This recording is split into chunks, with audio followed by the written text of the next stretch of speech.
Good morning. We're going to go ahead and get started momentarily. We're having a little bit of technical issues bringing up our packet on the overhead, so when it's ready, it'll be visible.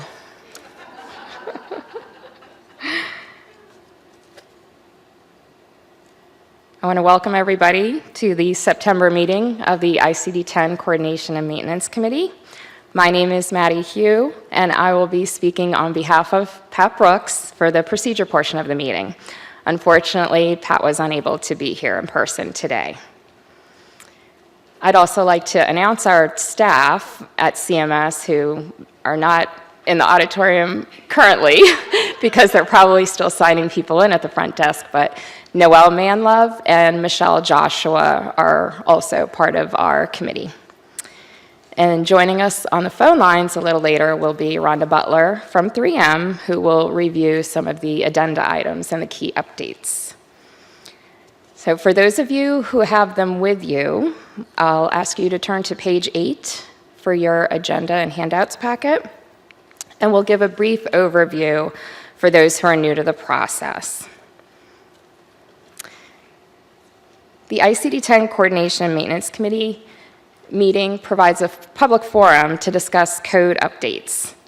Requests for updates to the ICD-10 PCS procedure code set are performed by CMS, and updates to the ICD-10 CM diagnosis codes are performed by the CDC. The committee meetings are co-chaired by Pat Brooks at CMS and Donna Pickett of CDC. And these meetings allow the public to comment on any code proposals that are presented. So participants have the ability to comment on one proposal or all of them. It's up to you, but we highly encourage participation. The procedure code proposals that are discussed today for us are addenda items only, which is very unusual. It's not a mistake in your packets. We have a lot of addenda items, and these are being considered for October 1, 2018 implementation. And while we encourage discussion for each proposal, we do not make any decisions at these meetings. We're asking that participants send written comments to us by November 13th for the topics that are discussed today and tomorrow. The email address to send procedure-related comments to is shown in your handouts, and a separate email address to send the diagnosis comments to Donna Pickett is also listed. A lot of times we get questions on where the finalized codes can be seen. So we have our proposed and final rules, and when codes are finalized, they appear in what we call our table 6s. So we have tables 6A through 6F of the proposed and final rules. And for those of you who are at the March meeting, you may remember Pat discussed that the proposed rule would be available sometime in April. So obviously it has now been posted, as well as the final rule is typically posted on or around August 1st. The final rule includes any codes that were approved and finalized after the March meeting. For the proposed rule, some of the proposals discussed at the March meeting are not finalized in time for the proposed rule. So you don't need to wait for the final rule in August to see the final codes. We have what we call addendum, and those are available typically in late May to early June each year. And we have the websites listed in your packets. Turning to page 9, we have information regarding the GEMS files.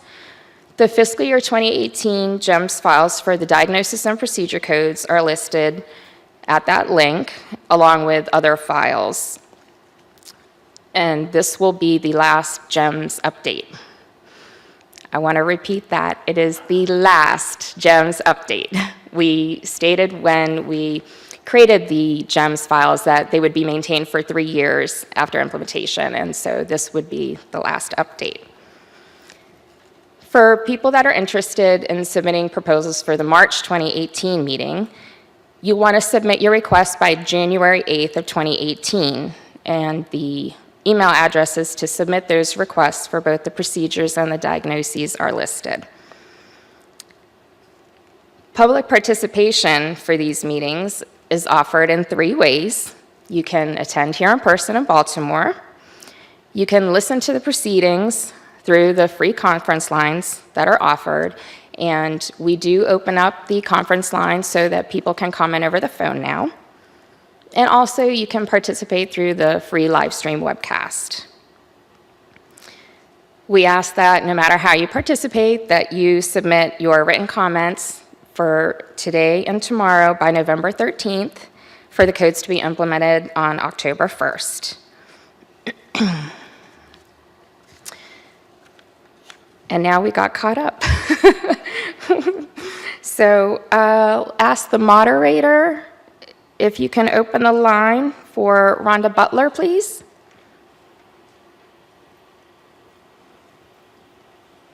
Rhonda, are you on the line?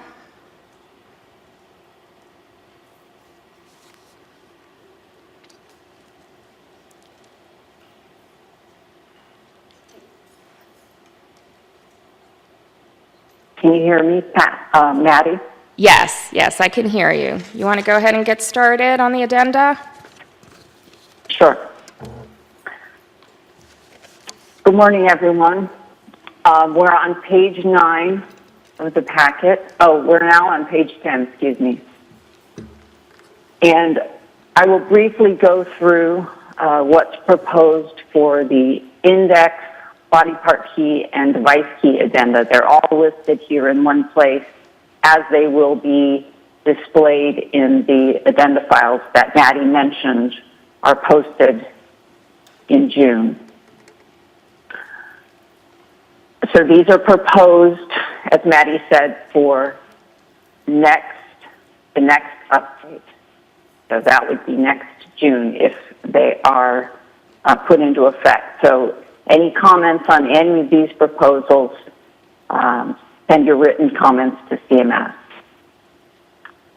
So you have here a mix of various proposed changes. And I'm going to just tell you right off the top, about half of these pages are simply, half of these addenda changes are simply changing from lowercase to uppercase the first letter of the subterm. So an example is under biopsy fee extraction, you see revised from fluid or gas fee drainage, revised to fluid or gas fee drainage. And the F has been changed from a lower to uppercase. So you can see if you just scan down the proposed changes, about half of those are just leftovers that were noticed, and we changed them. We're proposing to change them all at once, so we have no remaining incorrectly lowercase entries. All right, so I'm not going to go over those individually, but here are some of the more substantial ones. The first one here is the proposal to add a brand name called Arcadius for the interbody fusion device nano-textured surface in the new technology section. All right, and moving down to letter B, there's a proposal to change the entries for laparoscopic banding gastric, changing the subterm adjustment/revision, deleting that sub-entry and adding an entry that says surgical correction, de-revision of device in stomach, and sending you to 0DW, the table. Next, under the term biopsy, we propose to delete the term that says specific to bone marrow and make it more general. This is to accommodate the recent changes that add the extraction with qualifier diagnostics to several more body systems and reoperation tables, so it's not specific to bone marrow anymore. In the letter C, there's a proposal to add a device key entry for the device called C-Space, another interbody fusion device name that will be sent to the interbody fusion device, nanotextured surface in new technology. Letter F, there are some revisions to fine needle aspiration. Those are just, again, changing typos.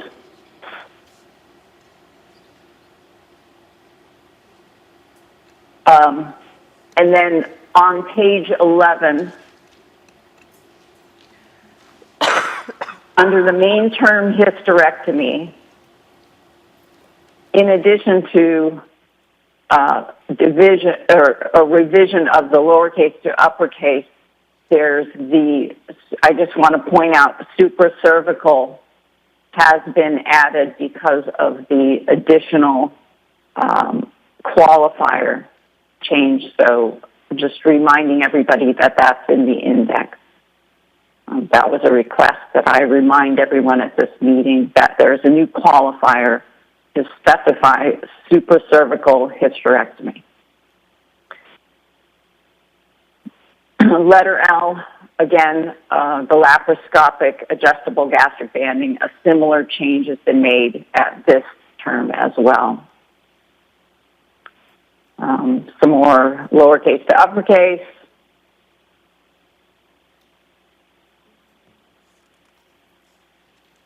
Under the letter P, ProSpace TMXP, another interbody fusion device, nanotextured surface device name that's being added to the device key, and points the coder to the new technology section. Under the letter T, there are some revisions to transbronchial needle aspiration. Previously, it was being sent to drainage only, and now we have underneath it biopsy, the extraction respiratory system, to accommodate recent changes in this year's update. So these changes are a little behind the current update, and then we're just bringing the index up to date so it's complete for changes that have already gone into effect. And therapeutic drainage, de-drainage respiratory system, and the table is 0B9. And one final device key entry proposed for interbody fusion devices that have a nanotextured surface, that's key space XT. And that's the end of the proposed index and device key addenda changes. And I'll just pause for breath here, Maddie, if you want to, if there are any questions or comments. Do we have any questions or comments? Yep. Please announce your name. I think this is, okay, it's on now. Okay, good morning. Nellie Leon, Chisane American Hospital Association. Hi, Rhonda. Question, under the letter F, main term fine needle aspiration, you're adding biopsy C extraction. This makes it sound like all fine needle aspirations are going to be extractions. And it's sort of, it would make sense if you're biopsying solid tissue, but you could also, I assume, do biopsies or aspirate fluid. Couldn't you, like purulent fluid from the pleura or different places? So was that the intent, that all biopsies now are going to be extractions? I didn't think so. I think what you want to do, Nellie, is look at the proposed changes in context and see what else is listed under the main term fine needle aspiration.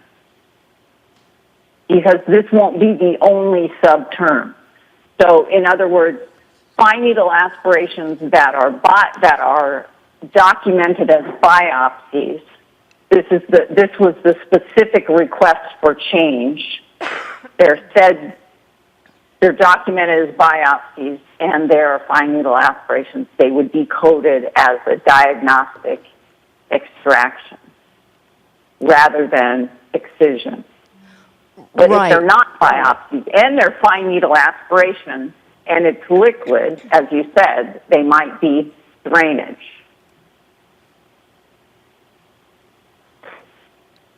Okay, but you could biopsy liquid and it would go to drainage, right? So I guess when I look at the index entries that we have on the addenda and I look at what we currently have in the index, someone could read this to think that all fine needle aspiration biopsies are meant to go to extraction. I didn't think that's Okay. what you meant.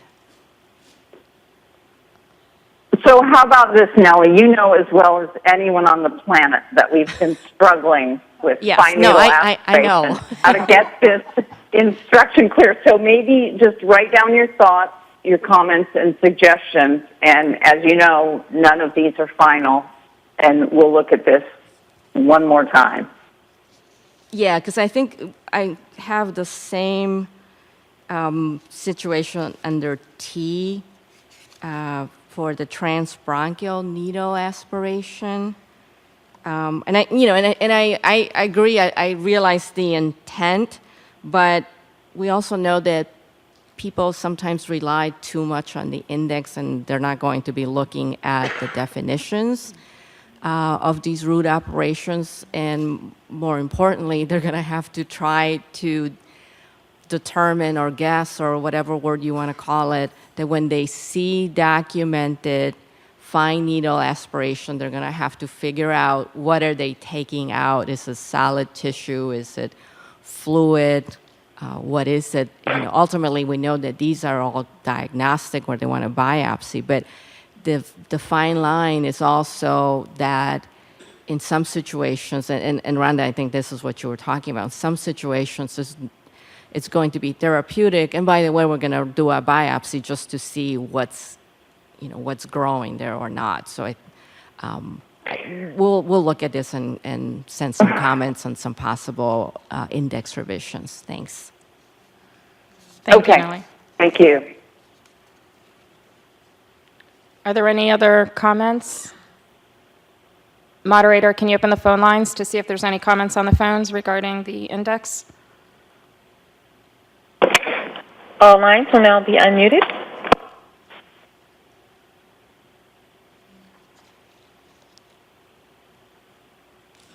Okay, it doesn't sound like we have any. Rhonda, you ready to move on? Sure.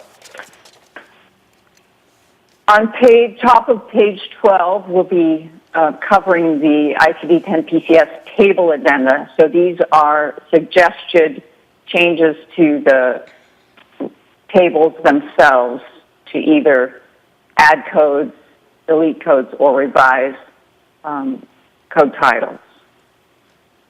And I don't think we have any revisions this time around, but we'll see.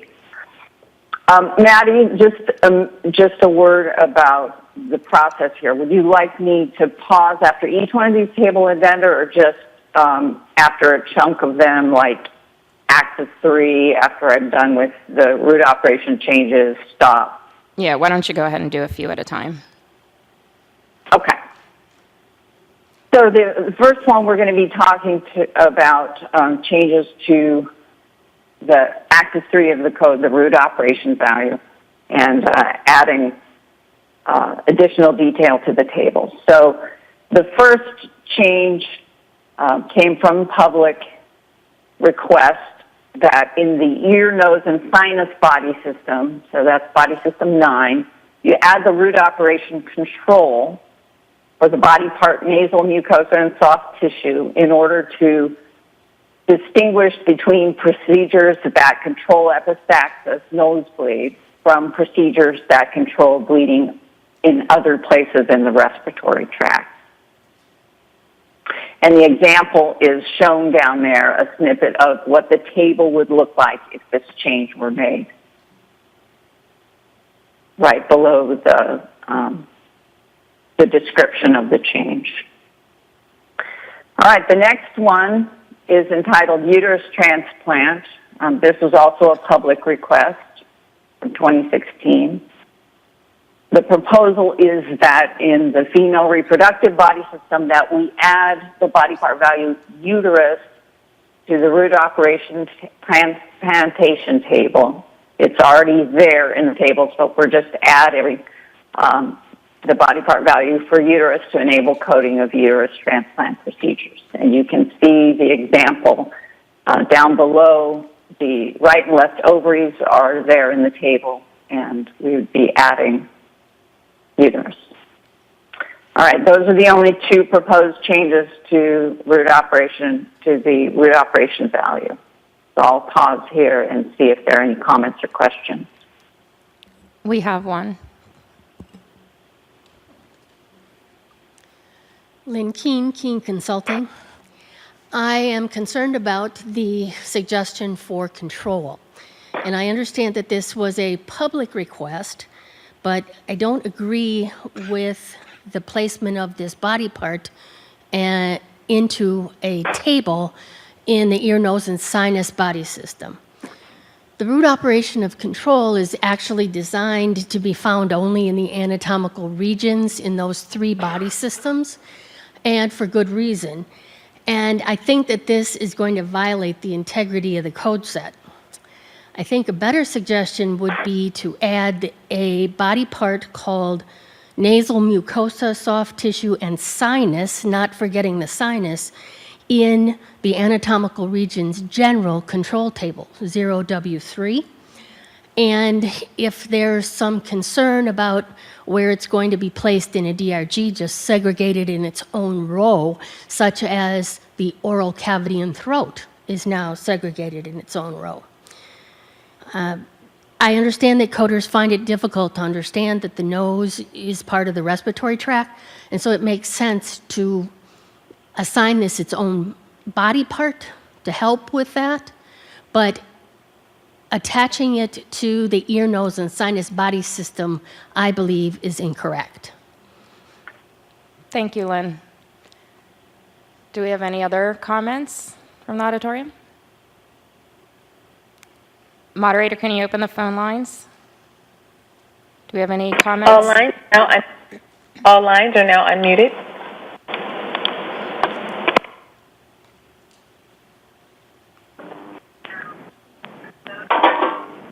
Hello?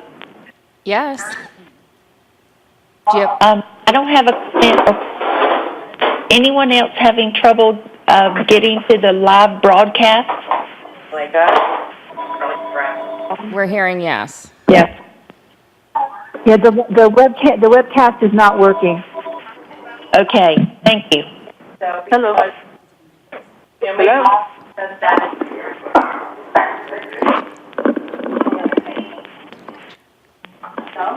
We're going to check on that. Okay. We're going to go ahead and move on if there's no comments.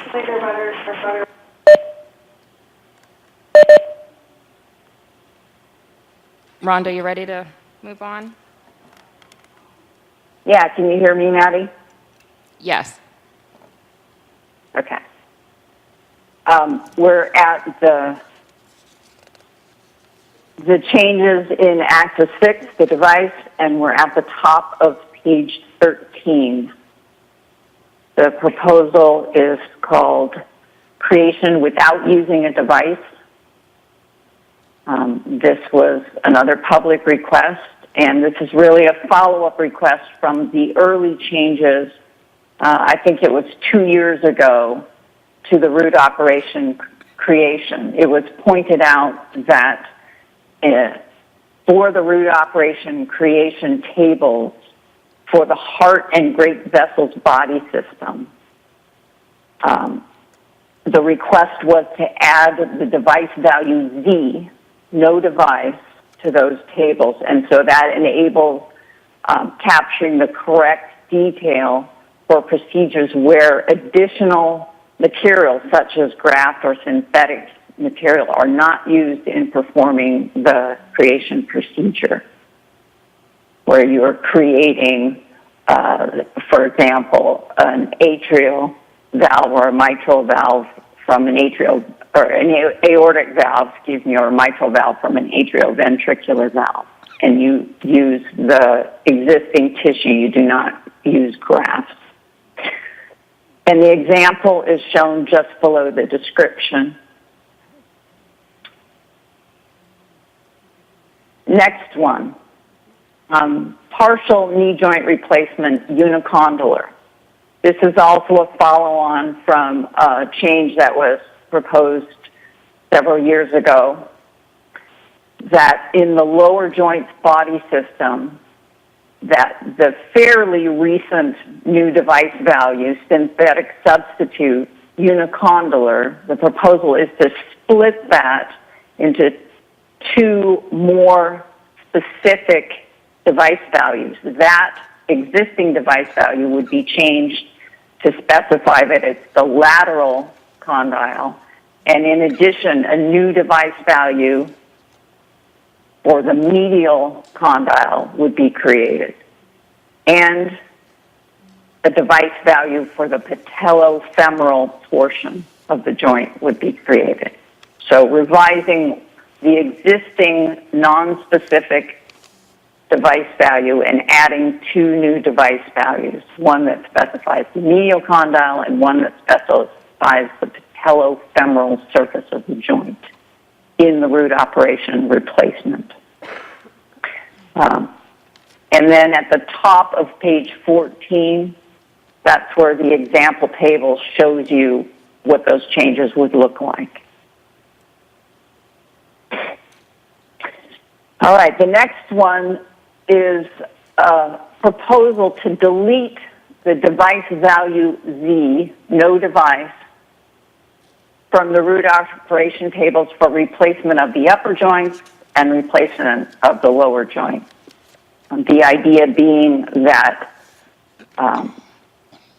fusion, that's really an oversight in the tables, because clinically fusion is not accomplished without some device in order to fuse the joint. And I believe that device value Z has been in there since the inception of CCS. So we're just doing a little follow-up cleanup, like a lot of that happened in the past update year as well.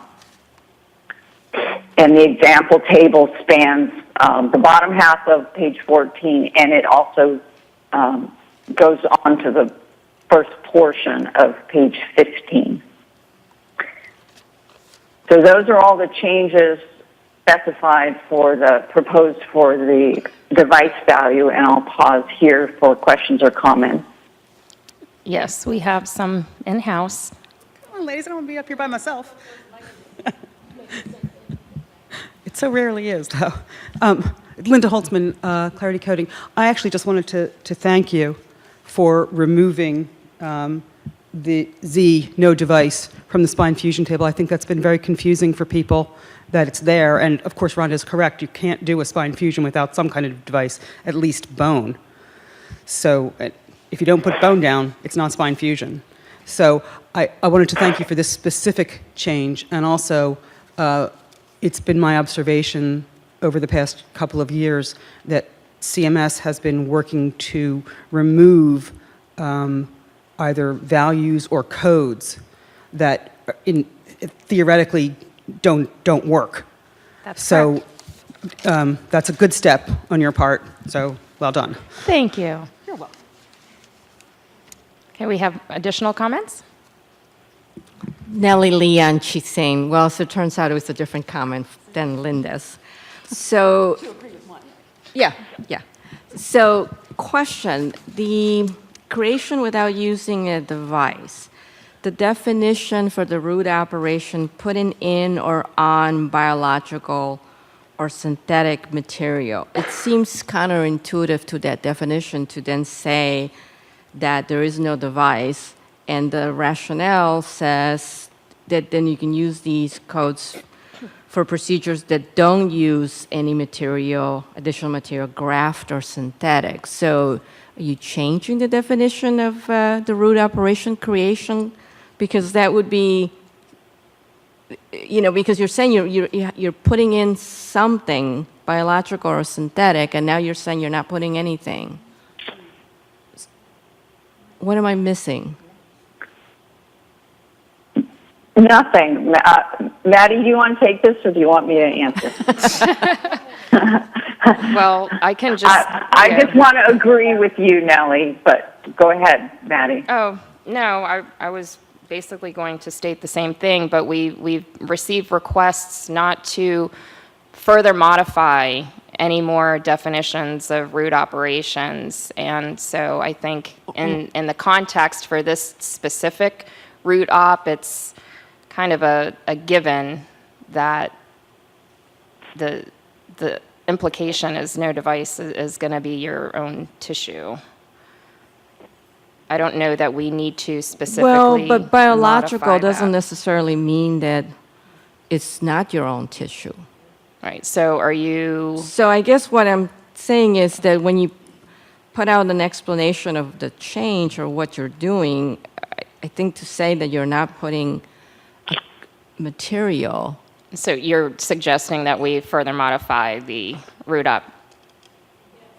Well, You want to put that in writing? yeah, I kind of don't like that, but I think, maybe a parenthetical or something if you're saying that this is intended to be, you're still putting material, it's just not somebody else's biological, it's, because I think that if it seems to contradict itself if otherwise.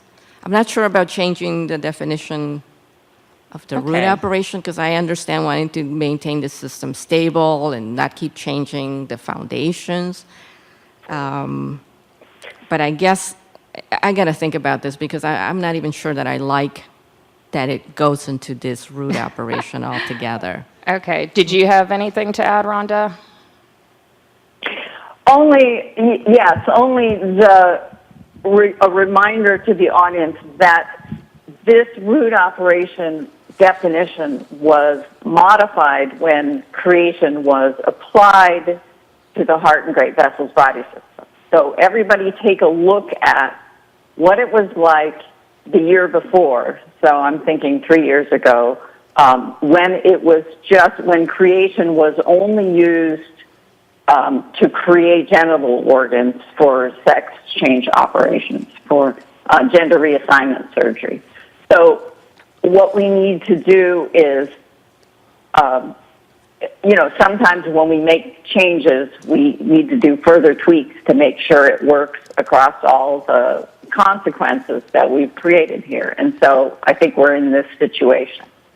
So, I would recommend Nellie and anybody who wants to comment to just look at the current root operation definition, look at where the tables are used, and look at the previous definition and make your suggestions and comments based on that. Thanks, Rhonda. We have additional comments in-house. Lynn Keene, Keene Consulting.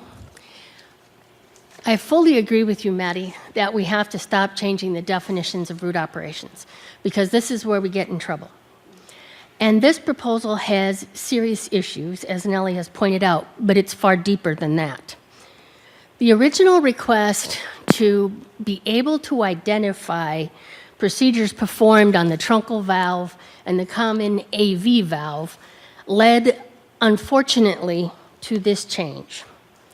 And coders wanted to identify a way, have a way to identify the work that they did on these valves because it seemed different to them.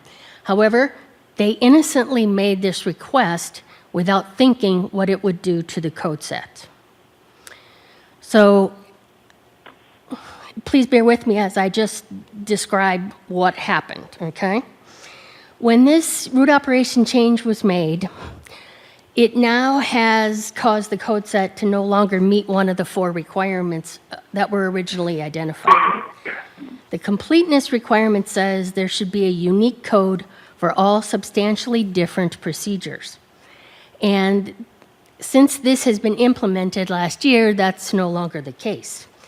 This change actually causes an overlap between the creation root operation as we see it here and the root operation of supplement. And if this proposal would be approved, we would then create overlap between this root operation and the root operation of repair. So we can't continue to make this situation worse. The reason that we're in this situation is we tried to change one of the 31 root operations and did not maintain the mutually exclusive situation that we're supposed to have. So in the common AV valve anomaly, the patient is missing much of their atrial septum and their ventricular septum. So during development, when that happens, it allows that tricuspid and mitral valve to just be one big, massive valve through the middle of the heart. So in order to fix this, they supplement with tissue or synthetic the supplements, and once they put those back, in essence, the common valve has been then put back into its two pieces, the way it should have been developed. There's no creation going on here. And whoever requested there to be no device added to the table fully understood that there's never a device used on these valves in any way. So in the procedure, they do have to attach those valves back to that septum, and many times the mitral valve has to be stitched. So that's repair. And thank goodness the supplement and repair tables last year also were given qualifiers that correctly identify these valves. So this works the same way with the truncal valve. There's not anything added to it. In fact, sometimes a leaflet is excised. Therefore, I must recommend that this change not be approved, and I also recommend that the root operation definition for creation be returned to its original definition. This should be coded with all of the root operations that we have, with those modifications to supplement and repair that we got in last year's update, which was really good. It is now time to undo an unfortunate misunderstanding about this and not compound the problem. It's time to fix it. Thank you, Lynn. I look forward to receiving your written comments. Anyone else in-house want to take a turn? Okay. Moderator, can we open the phone lines one more time to see if there's any additional comments? All lines are now unmuted.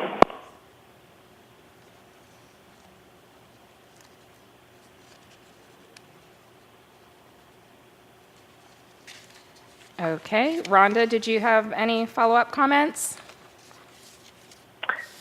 No, I don't. Okay, then you can proceed. Okay. So we're on the second half of page 15, and we're looking at proposed changes to the qualifier, Axis 7. And the majority of these are simply adding qualifiers to various bypass tables, so the root operation bypass. The first one has a couple of different parts.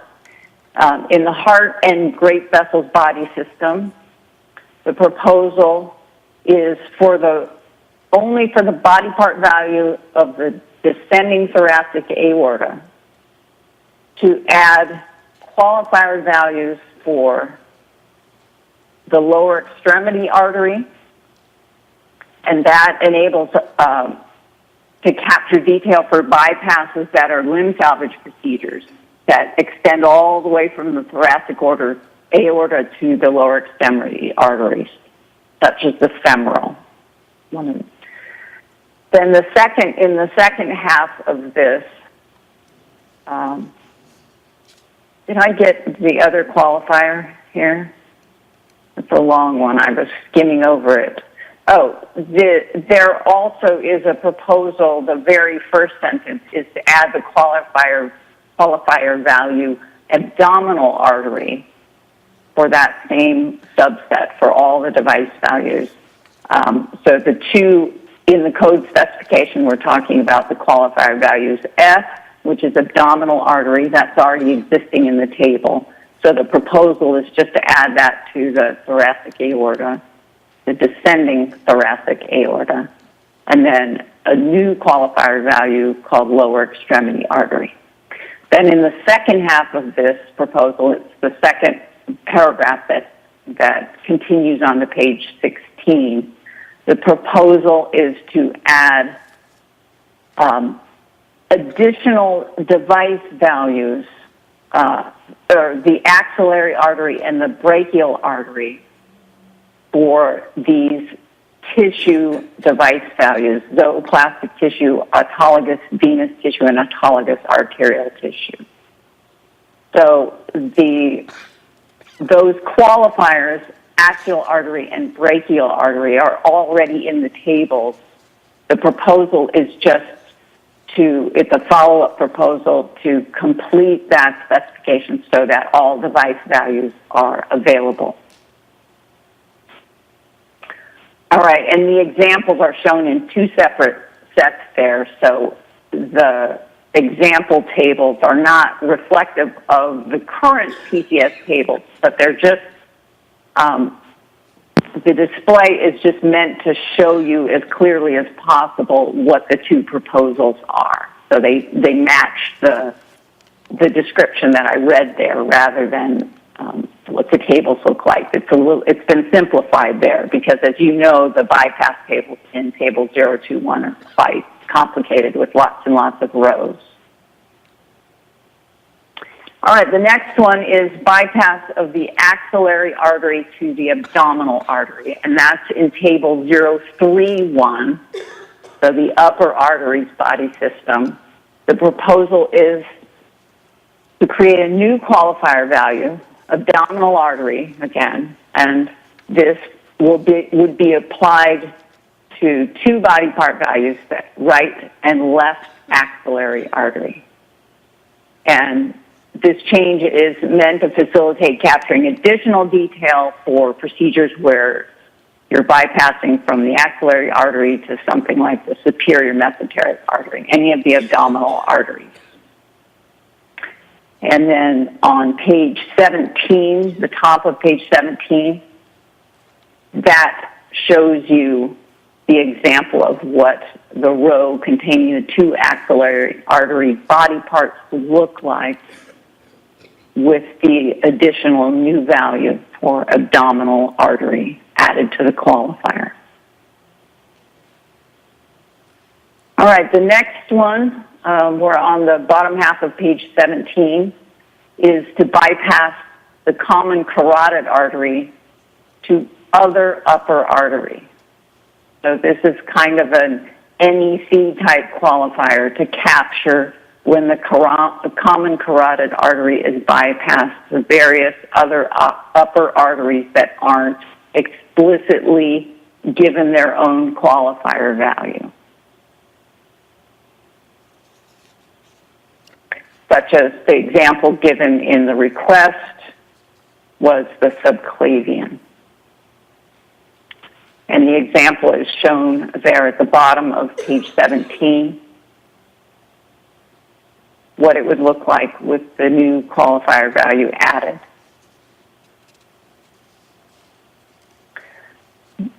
There's just one more starting on page 18, and it's for the obstetric section, also a qualifier.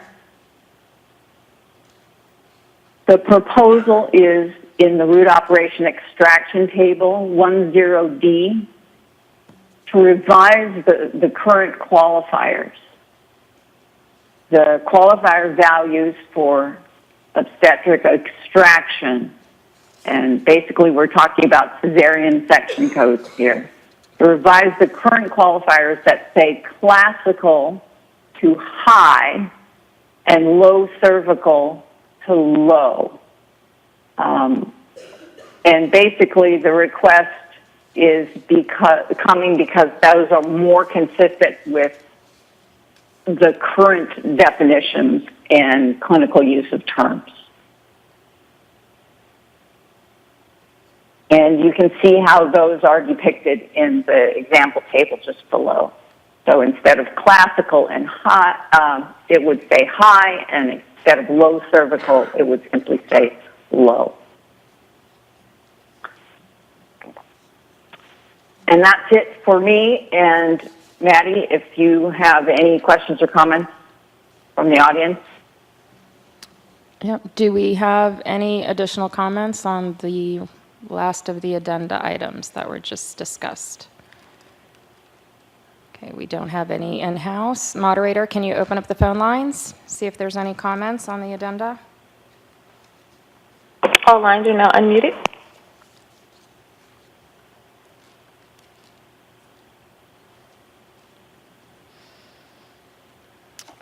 Okay.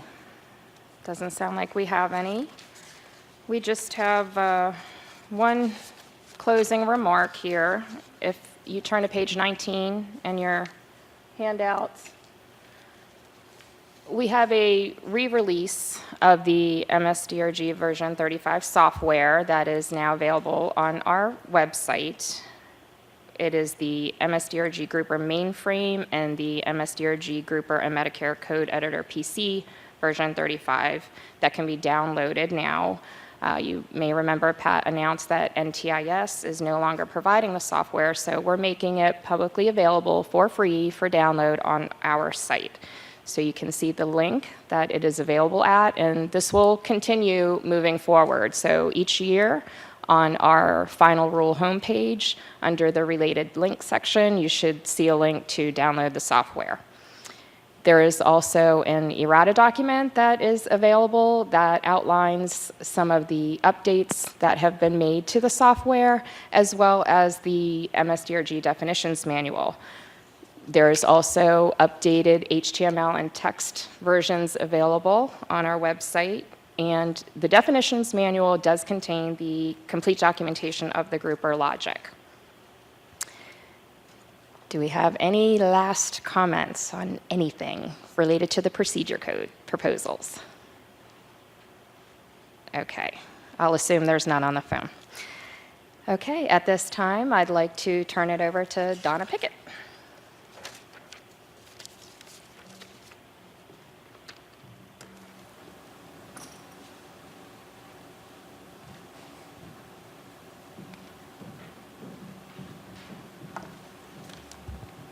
So, good morning.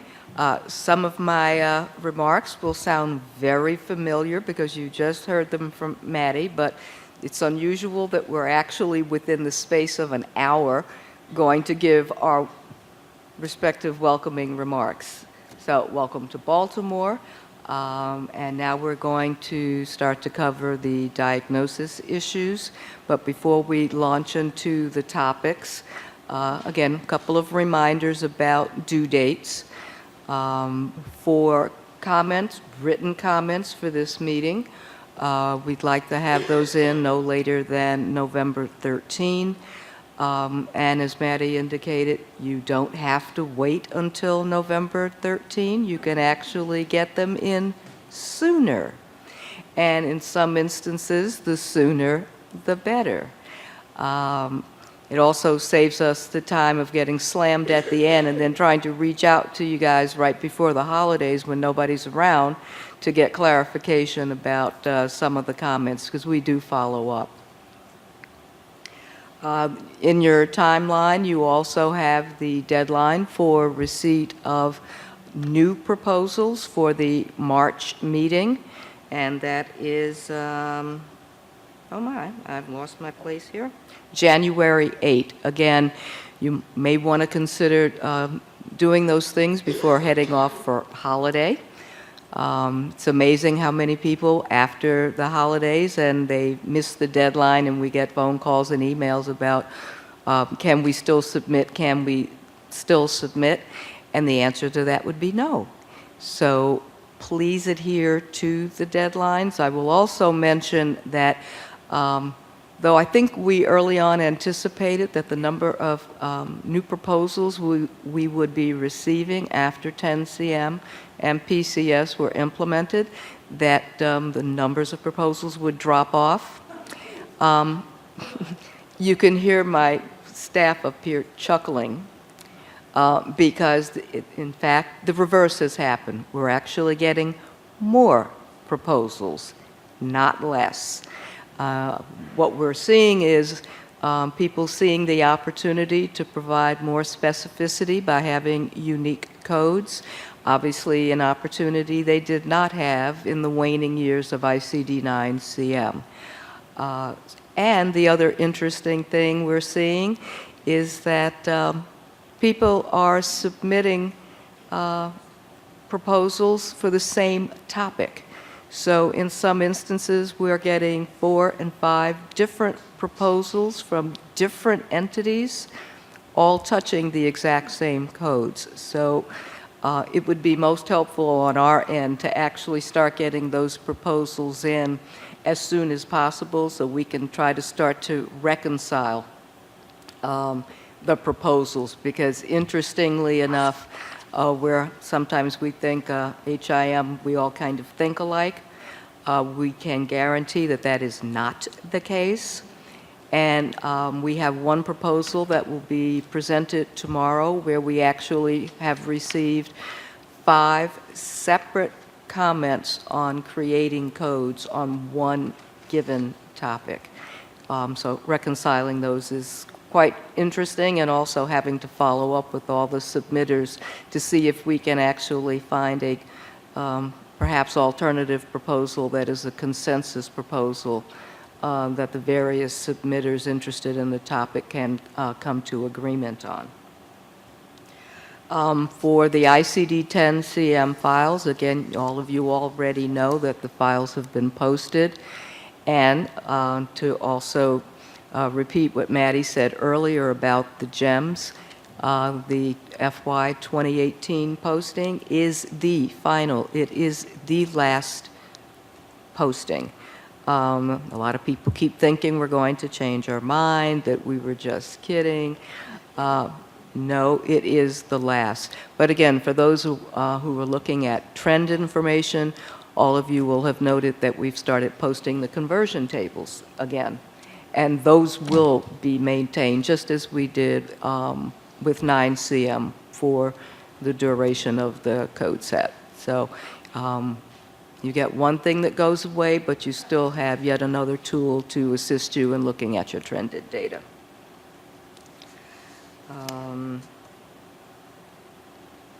Rather than repeat everything that's in the timeline that you can read for yourself, if there are no questions from the audience on specifics, oh, I did leave out one thing.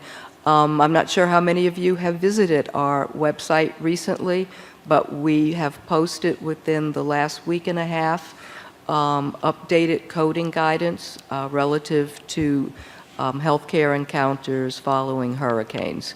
As many of you will recall, we did a posting in 2005 in the aftermath of Hurricane Katrina, which stood us well through Sandy and Rita and all the things that followed, because we were still operating in an ICD-9 CM world. So we now have posted new advice. It is available on the website, and hopefully we won't see too many more hurricanes coming our way, but that doesn't seem to be the pattern right now.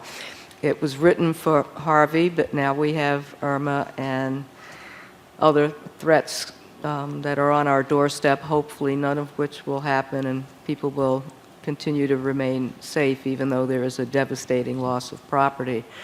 Not as many lives have been lost, and we're blessed for that. So with that, I'll open, moderator, can you open the phone lines to see if there are any questions related to timelines and other deadlines? All lines are now unmuted.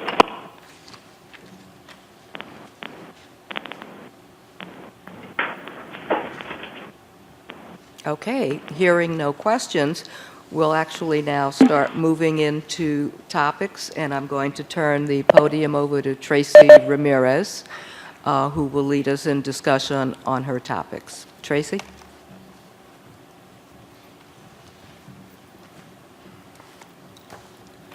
Good morning, everyone.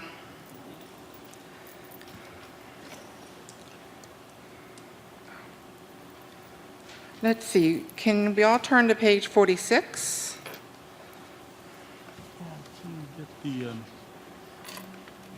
to gestational diabetes, mellitus in pregnancy, poorly controlled.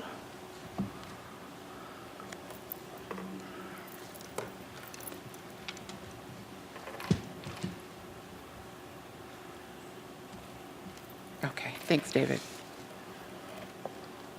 The American Congress of Obstetricians and Gynecologists is requesting new codes to report poorly controlled gestational diabetes mellitus in pregnancy. Currently, gestational diabetes mellitus in pregnancy that is documented as poorly controlled is reported with code 024419, gestational diabetes mellitus in pregnancy, unspecified control. This code is now assigned when the clinical documentation does not specify whether the diabetes is controlled, uncontrolled, or when documented as poorly controlled. ACOG is proposing the following modifications. At category 024, they're proposing new codes at 024-416, gestational diabetes mellitus in pregnancy, poorly controlled, as well as 02442, gestational diabetes mellitus in childbirth, poorly controlled, and 02446, gestational diabetes mellitus in the puerperium, poorly controlled. Do we have any questions, comments on the floor?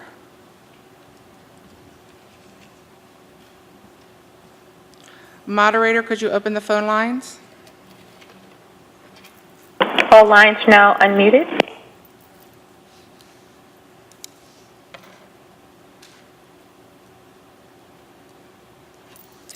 Okay. Since there's no other comments, we'll go to the next one. If we could turn to page 50.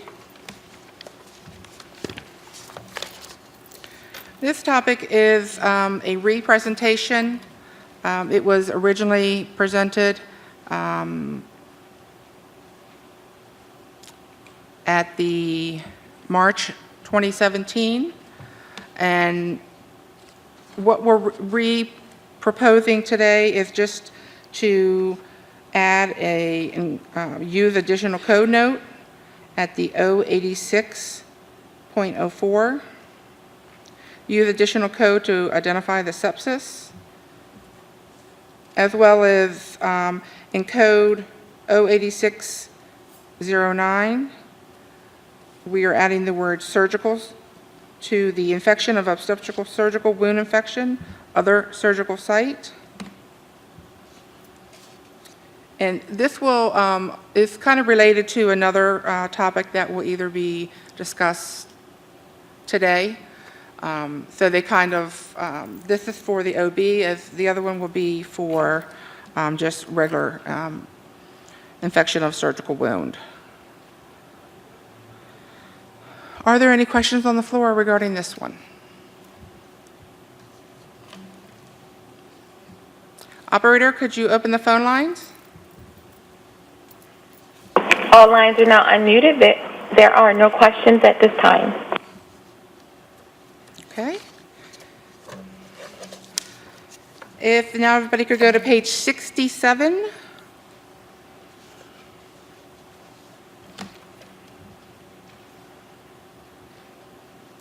Other doubling of uterus. The American Congress of Obstetricians and Gynecologists is requesting additional specificity in an expansion of the codes to report other doubling of the uterus to include septate uterus. The septate uterus occurs in two versions, partial septate uterus and complete septate uterus. The ACOG is proposing to split out what was originally at Q51.2, where an inclusion term included both complete and partial.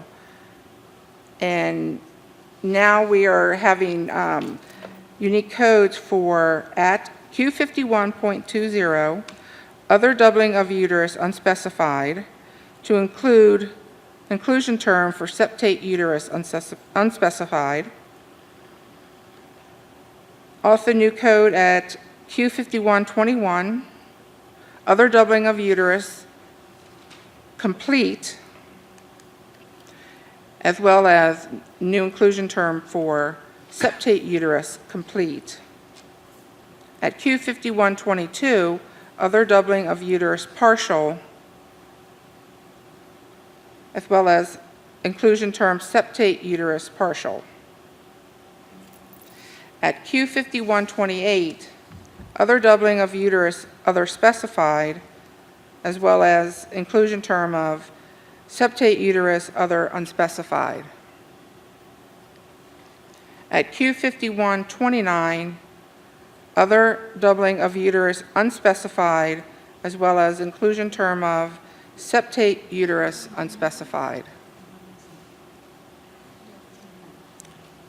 Are there any questions from the floor?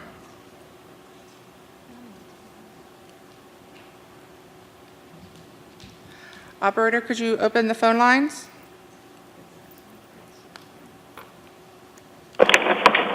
All lines are now unmuted. Okay. All right. Going right along. The next one is on page 88, transverse vaginal septum. The American Congress of Obstetricians and Gynecologists is requesting new codes to expand the codes for reporting doubling of uterus with doubling of cervix and vagina without and with obstruction, transverse vaginal septum.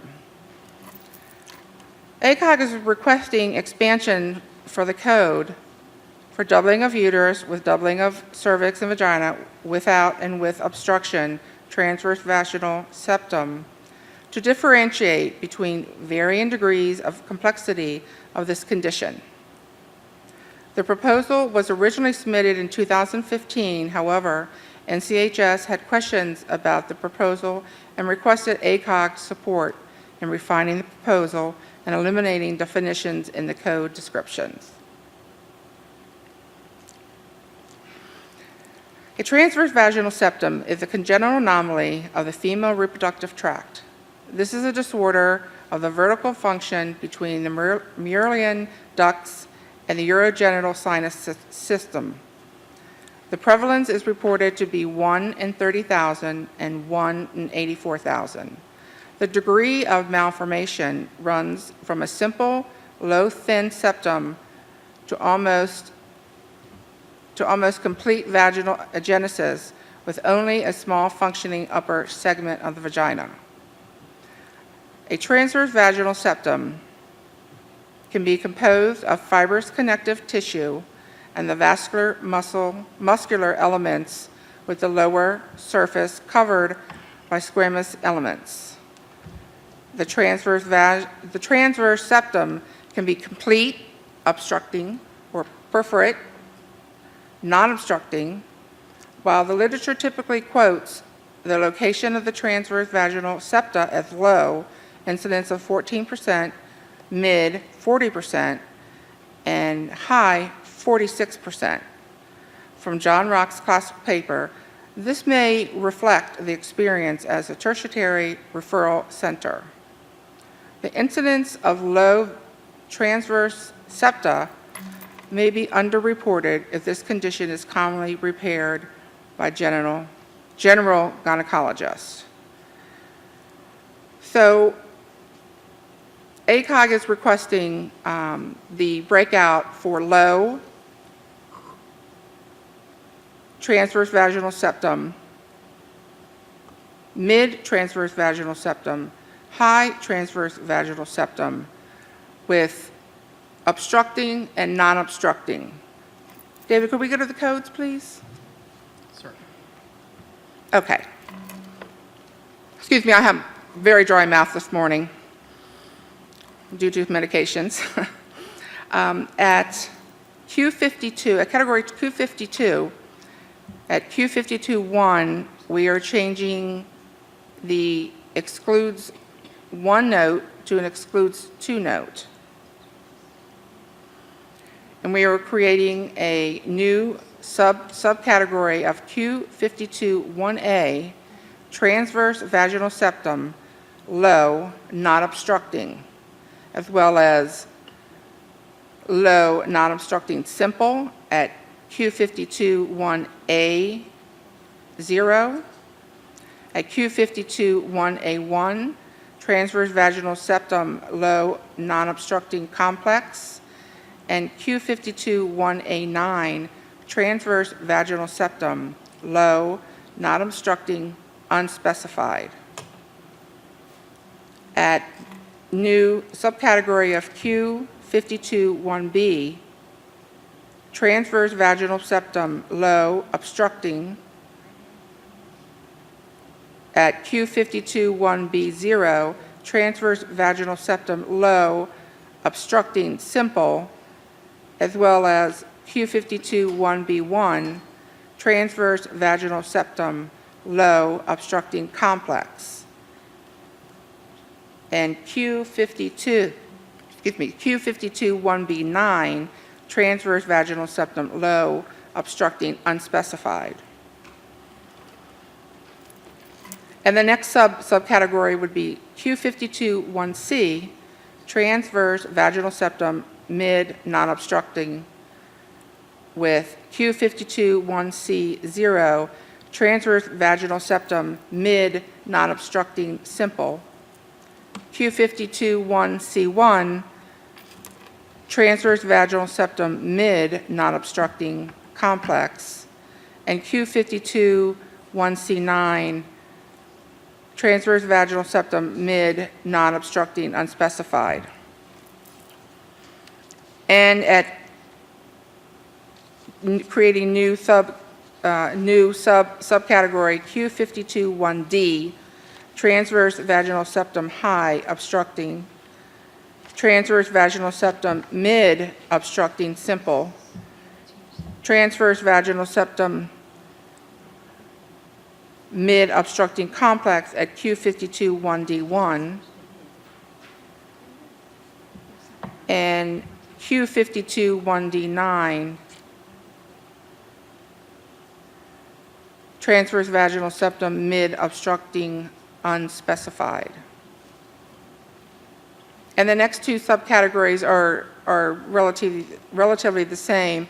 At Q52-1E, we have Q52-1EO for high obstructing simple, Q52-1E1 at high non-obstructing simple, complex, and Q52-1E9 at high not obstructing unspecified. And lastly, new subcategory of Q52-1F, transverse vaginal septum, high non-obstructing, as Q52-1F0, transverse vaginal septum, high, actually I guess that should be obstructing, not a non-obstructing. And then transverse vaginal septum, high, obstructing, simple, at Q52-1F1, transverse vaginal septum, high, obstructing, complex, and as well as Q52-1F9, transverse vaginal septum, high, obstructing, unspecified.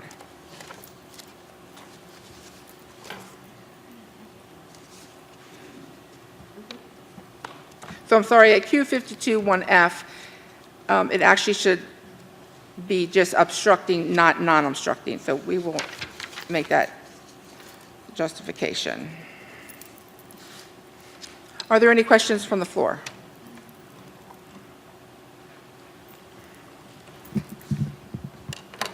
It's Linda Holtzman, Clarity Coding.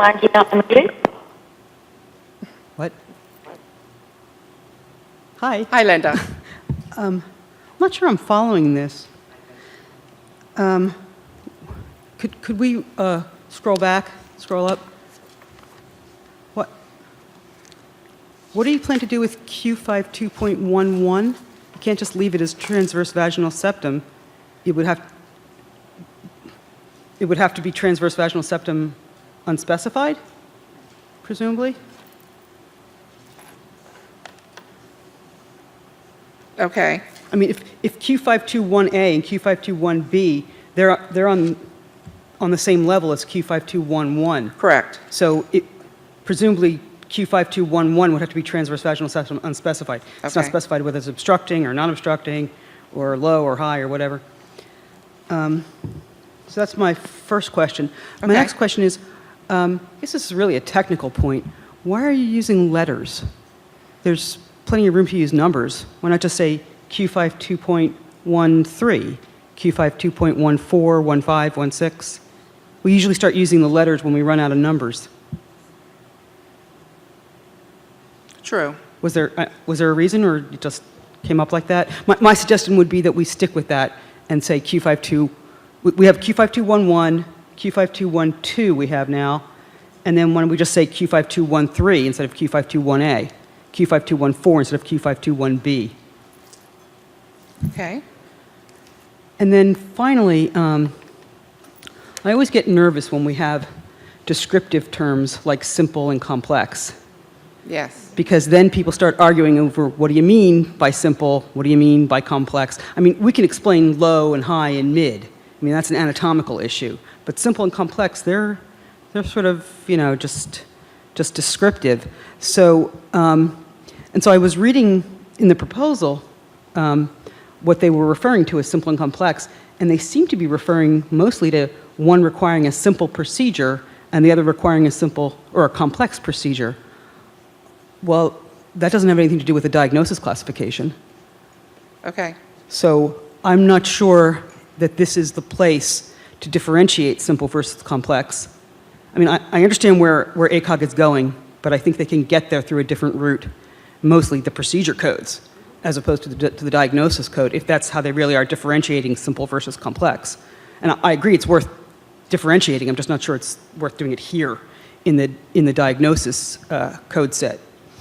If we do go ahead and stick with simple and complex in the code definitions, then we're going to need a definition either within the tabular itself or in coding clinic that says precisely what we mean by simple versus complex. And I guarantee you, the day after, on October 2nd next year, coding clinic is going to get a question about, I've got this chart, and does that qualify as simple versus complex?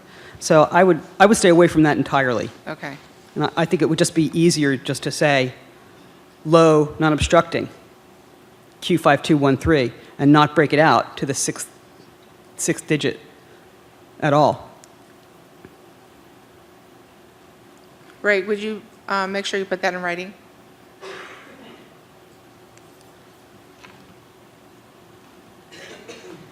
Lynn Keen Consulting. I agree with Linda. I have not seen in the diagnostic statement the simple or complex. I see that in the operative report, but I don't see that in a diagnostic statement. And this is a lot of detail. Yes.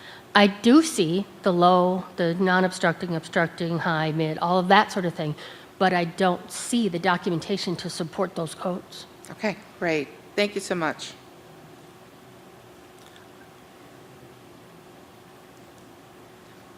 This is Sue Bowman, American Health Information Management Association, and I agree with both Linda and Lynn. And to follow up on what Linda had said, I'm not sure why you're just not making Q52.11 a new subcategory and then indenting the new transverse vaginal septum codes underneath it. That's what we usually do, and I just checked to see if maybe there were other things under that code, and there aren't. There's plenty of room. My other comment is I got so many notes and things in different places. I'm now on some kind of system delay in my brain, and so if you don't mind letting me go back for just an instant to the previous proposal on page 67, the doubling of the uterus. Sure. I had made a note on the plane, which was in my phone that I forgot to check this morning, that there seems to be a duplicate code unless I missed something, where .20 and .29 are both unspecified doubling of uterus. So I think we only need one of those. Oh, yes.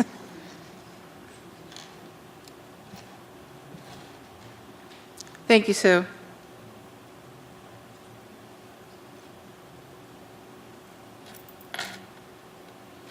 Moderator, could you open the phone lines? Sure, all lines are now unmuted.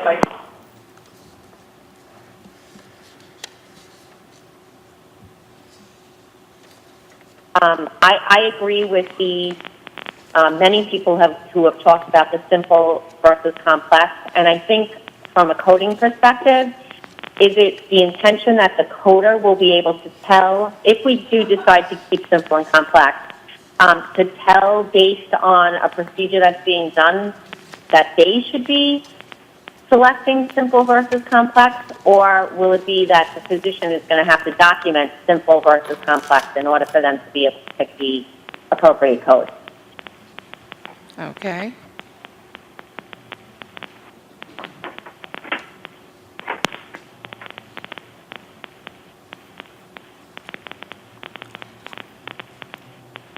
Okay, any more comments on the floor? Okay, with that, I will turn it back over to Donna. Thank you. Before I move to our next set of presentations and our lead on that, Maddie has received word that there are some audio and visual problems for those trying to listen in. And so those are being worked on. We'll have a link so that we'll be able to share that with you. Do we have it? Yeah. Oh, aha. There it is. Thank you.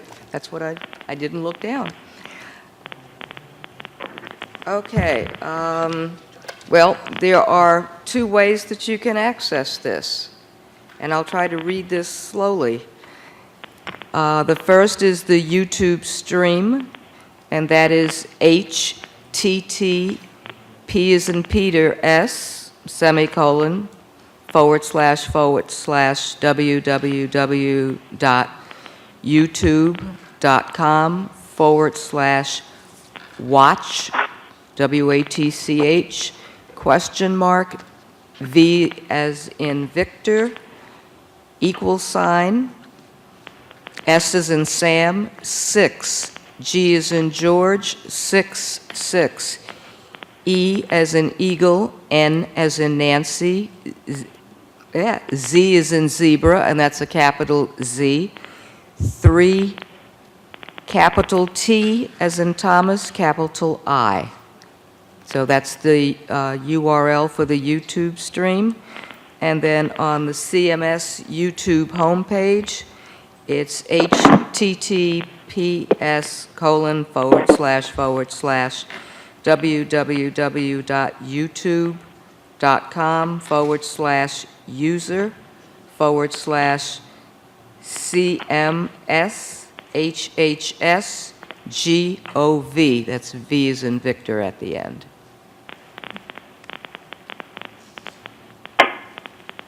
Okay, and with that, I will now turn the podium over to David Berglund, who will lead the discussion on the next 3 topics. David?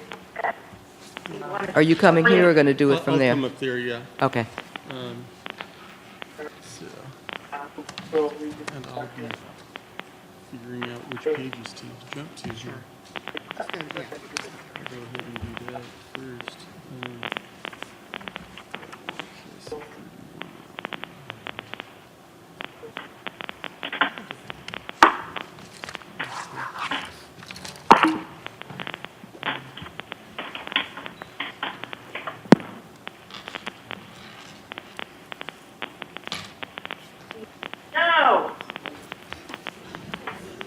All right.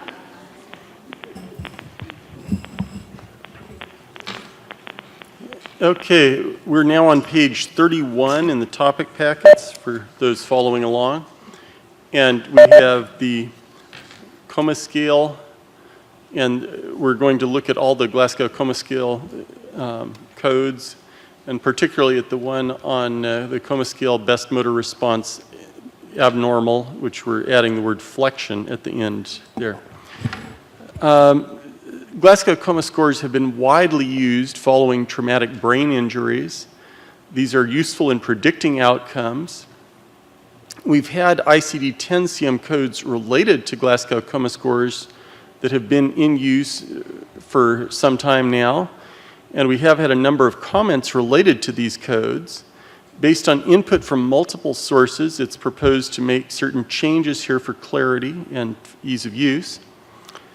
It's proposed to add some inclusion terms, clarifying how the ICD-10 CM codes relate to specific GCS component scores.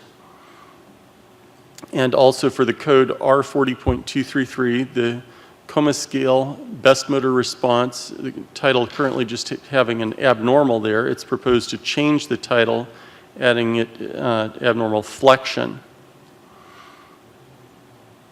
Looking at our proposed modifications, can we scroll down just a little bit more here? We're looking at tabular modifications.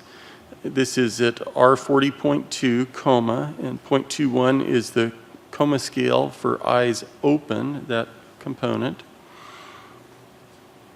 And we're proposing at R40.211, this is the Coma scale eyes open never, and we're proposing to add Coma scale eye opening score of 1. And then at the 0.212, eyes open to pain, we're proposing to add Coma scale eye opening score of 2. At 0.213, eyes opening to sound, Coma scale eye opening score of 3 is to be added. I believe that some of the coding clinic advice already advised that it was allowed to do this, but we wanted to make that more explicit with this, or it's been proposed to. We also have at our 40.224, hold on. That was 0.21 for that one, unfortunately carried across pages, which is always a little bit awkward. So the bottom line there was we had for 0.214, eyes open spontaneous, also a Coma scale eye opening score of 4. You can go back to that page, yeah. And then going on to our 40.22, the Coma scale best verbal response. Here we have best verbal response of none is the verbal score of 1. Best verbal response of incomprehensible words is a verbal score of 2. Best verbal response inappropriate words is a verbal score of 3. Best verbal response confused conversation is a verbal score of 4. And a best verbal response that's oriented is Coma scale verbal score of 5. So we'd be adding those as inclusions for each of these codes. And hopefully we all feel oriented and know where we are this morning, so we'd have proper scores, and we're not in comas here, I hope. All right, at R23.23, we have the Coma scale best motor response. For these at 0.231, we have Coma scale best motor response of none. That's a motor score of 1. 0.232, the Coma scale best motor response extension is a motor score of 2. Best motor response at our 40.233, Coma scale best motor response abnormal, we're adding the word flexion at the end of the line there.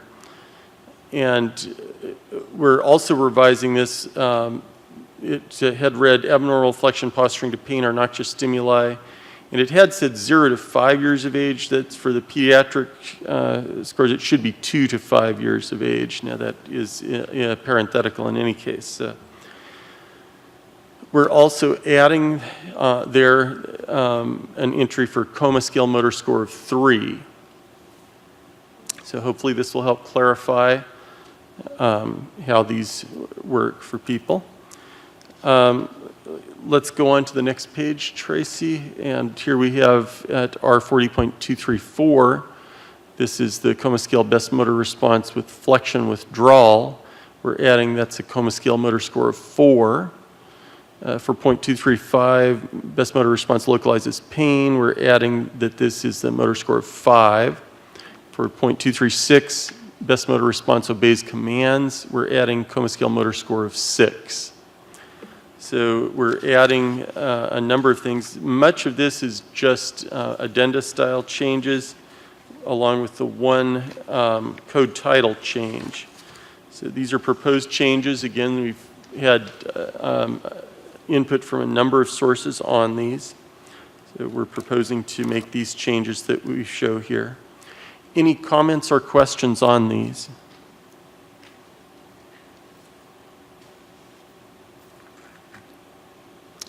And could we have the phone lines open? Or are they already open? Any comments or questions on the phone lines? All lines are now unmuted.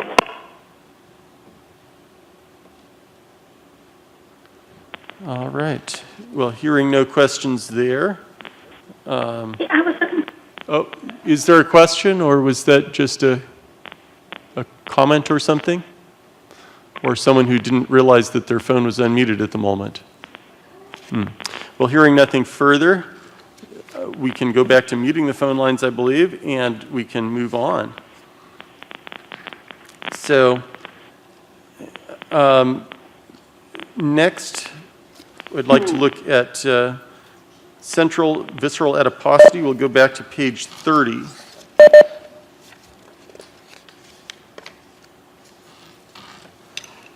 Central obesity, also called visceral adiposity. Now, we sometimes have things that are rare at these meetings, but this is something that's actually very common. And to find examples of it, I just have to look down. How did that get that way? And I better not look up, or people might feel insulted and start throwing food at me, and then I might pick it up and eat it, and then my issue would be even worse, I tell you. So visceral adiposity, it is a big problem, and we do have millions of people with this in the United States. It is basically an issue of increased adipose tissue, fat tissue around the intra-abdominal organs. It can be called abdominal obesity, visceral obesity, or truncal obesity. It has been found to be associated with metabolic syndrome, with insulin resistance, with diabetes, also with cardiovascular disease, and also with a number of malignancies, prostate cancer, breast cancer, and colorectal cancers. So it's a real problem and does cause and contribute to a significant number of other disease states. Related to causing or influencing cardiovascular disease, central obesity increases susceptibility to arterial hypertension and to ischemic heart disease. So it has been proposed that we create a specific code for central obesity. Now, looking at how this is handled right now, it is actually considered a type of localized adiposity. So we have a current code at E65 for localized adiposity, or fat pad. We're proposing to create a new subcategory, E65.8, other localized adiposity, and a new code here, E65.81, for central adiposity, for, with inclusion terms for abdominal obesity, truncal obesity, visceral adiposity, and visceral obesity. We would also propose to create a new code, E65.89, for other localized adiposity, and a new code, E65.9, for localized adiposity unspecified. So, any questions about that, or thoughts, concerns, and comments? Dietary recommendations? Nellie Leon, St. American Hospital Association. So this is a bit of a clinical question. I'm not sure if you can help me. So when I look at visceral adiposity that's very specific, and it's talking about the internal organs. But you also have abdominal obesity, and I'm assuming that the original request was more looking at fat around internal organs as opposed to beer bellies or just big stomachs. I mean, because I'm sort of thinking that you've got two things mixed in there. I mean, visceral adiposity, if I just look at that word, it would mean something that I probably would not, the physician would not specifically know that until they try to do a procedure, and then they have trouble getting to the organs because of the extra fat, as opposed to someone's just got a big middle. Yeah. That's a good question. This would refer to people who do have fat on the outside and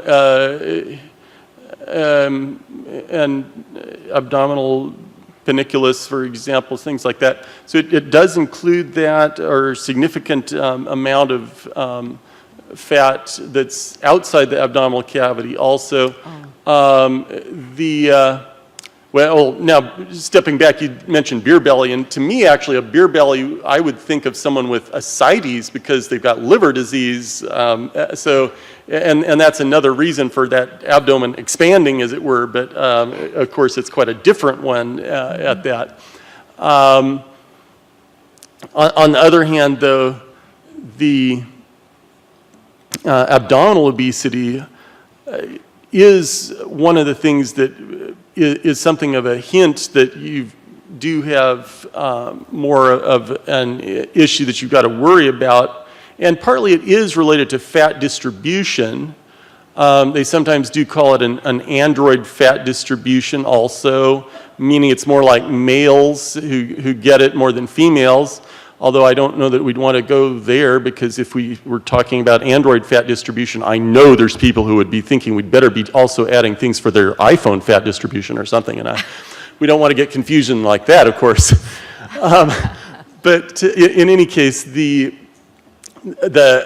fat distribution is more common in males than in females at that, and it does usually relate. You know, some people talk about apple shape versus pear shape also, and so it does relate to that type of fat distribution also. If people are gaining more fat on their abdomen, that is somewhat in itself a sign that that they are at more risk of other diseases, as we'd mentioned here. That does relate to a higher risk of the syndrome X and diabetes. The pear shape, if you're carrying your fat in more of a pear shape, so to speak, then you're actually healthier than if you're carrying it in the so-called apple shape. So this does relate to a so-called fat pad or what have you, and the so-called spare tire or what have you, fat distribution also. It's not just fat that is around the internal organs or something like that. And actually most of the fat usually will be outside the abdominal wall, and so it is on the outer part, not the so much where the inner organs are. But. Okay, so someone could be obese and have central obesity, or is this meant entirely only for localized, where you only have the fat around the middle? You can certainly be obese and have central obesity, and we didn't refer on this to, now if somebody is morbidly obese, will they usually have that and carry that as central obesity? Will it be some other kind? And how much of a difference does that make? This one is particularly intended for people who may not be as severely obese, but do carry the weight as central obesity, and then they may actually still have some more risk. If someone is morbidly obese, we would want to be able to capture that. We didn't discuss or relate, could you use both this code for central obesity and a code for morbid obesity, showing just they're very severely obese. And that certainly is a question. At this point, the way it's proposed, you could use codes for both of those. We're not instructing you to do that or prioritizing one over the other. And it could be of interest certainly to have both, and then you would know that you do have the central obesity. I would say if you've got morbid obesity, that's probably more severe, but at this point, we've not proposed any kind of sequencing or other things like that. Okay, thank you. I want to follow up on Nellie's question because I had the same question, which is this exclusive? Or can you code other types of obesity? And it seems to me it's almost like overkill to keep coding, multiple types of obesity. But I do find that it's documented reasonably well because, it is a risk factor and people are paying closer attention to it. But I'd like to suggest some kind of exclusion note on this.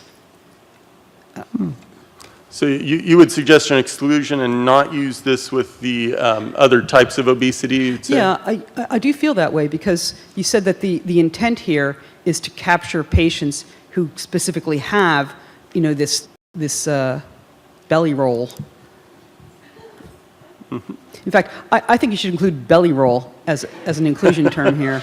I'll mention that to my husband.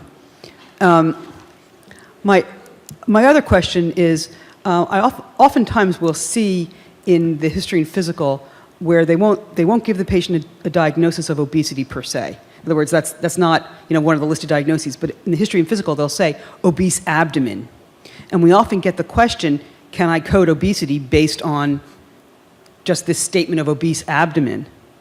So that might be worth addressing as well, especially because you're suggesting an inclusion note of abdominal obesity. If we see obese abdomen, can we go ahead and use E65.81? Let us know. Yeah, and this came to us from a physician who was worrying about things and wanting to be able to justify doing more detailed lipid profiles and looking for evidence of syndrome X. And for the central obesity, that's an indicator for looking at some of that type of information. So that was some of the impetus behind and interest in asking for a specific code at that. I wish to clarify, I have no objection to creating this code. Mm-hmm. I just want a somewhat tighter definition for how it should be used. Right. So. And if they've got severe obesity, then it would be better probably to code that and not this one, certainly. I think especially if the intent of this code is to identify those patients who specifically have this visceral adiposity as opposed to a more generalized type of obesity. Okay. Thank you, Linda. Hi, I'm Diana Karff. I work with Clarity Coding in the American Coding School. In reference to this code, from the facility's perspective, the way we currently code obesity, we usually include BMI. And I agree with both of the commenters earlier that it's going to create a question in the coder's mind, what do I really code? Now, if we talk about this centralized adiposity, and it actually occurs or it causes a problem during a surgical procedure, because how many records do you not read where it says abdomen obese? And I don't mean it doesn't meet criteria for secondary diagnosis, but sometimes it raises flags and people look for more specific information. Then they're questioning the physician on the BMI. Then they're looking for, what type of obesity is this? And I do think that if it is a specific centralized type of obesity, that it should have some type of differentiation in the form of an exclusion note, just so that we're setting up good guardrails for the whole process of coding within the facility and the communication with the physicians. So. Okay.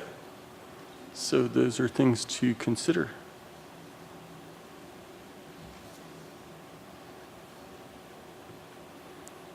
All right. Any other questions, comments, or anything? I'm seeing none here. I'd like to ask if we could have the phone lines unmuted, and so we could take questions from the phone. All lines are now unmuted on the phone line.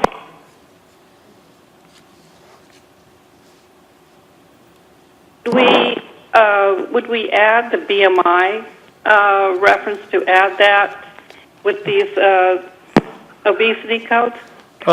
First, could you identify yourself? Oh, well, I must have done before the beep. This is Kathy Myrick. With the addition of use additional code for BMI apply. Would it be useful to say use additional code for BMI? That certainly could be of help at that. It could be applicable and useful, certainly. Presuming the information is available, it could be useful to record that, certainly. So. Okay, thank you. All right. Sorry, what?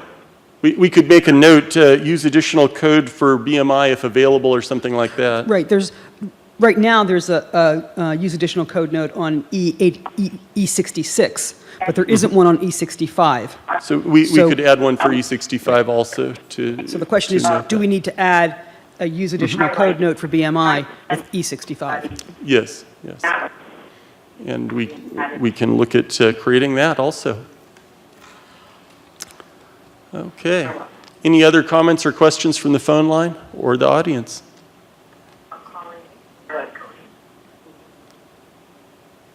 Okay.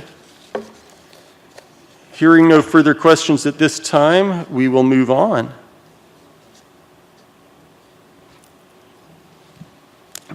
Next, we'll be looking at plasminogen deficiency, which is on page 70. So those following along, we are going to go to page 70 in our topic packets.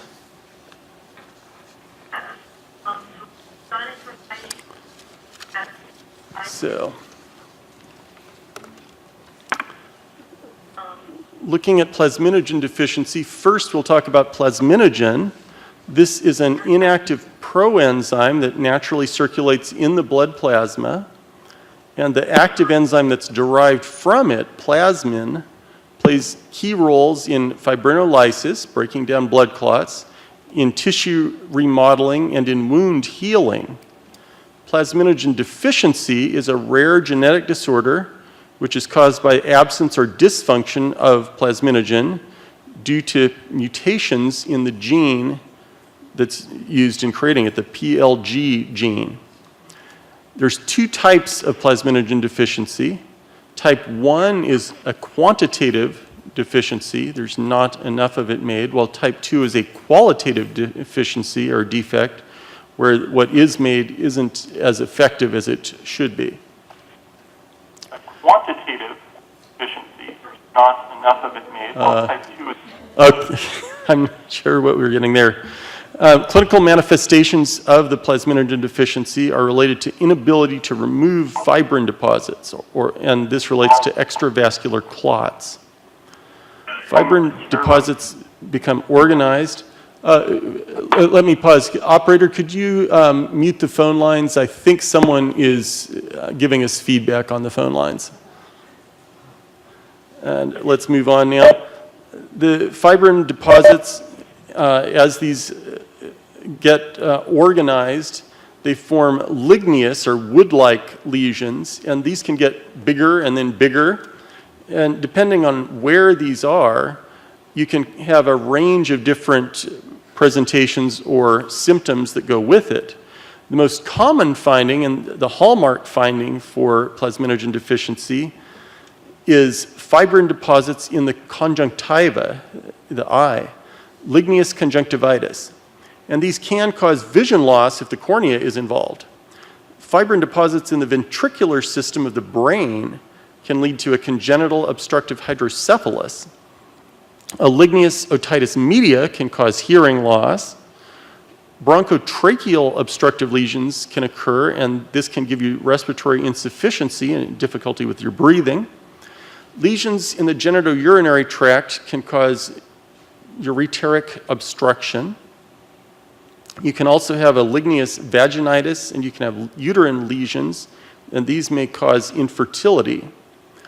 Impaired wound healing also is associated with plasminogen deficiency. So it causes a number of things across a number of different organ systems. Diagnosis of plasminogen deficiency is by lab testing. The type 1 is diagnosed based on low levels of plasminogen activity along with low antigen levels. The plasminogen deficiency type 2 is diagnosed when there's low levels of plasminogen activity, but there's normal antigen levels. It's been requested to create a specific ICD-10 CM code for plasminogen deficiency, along with some notes on additionally coding certain of these potential manifestations.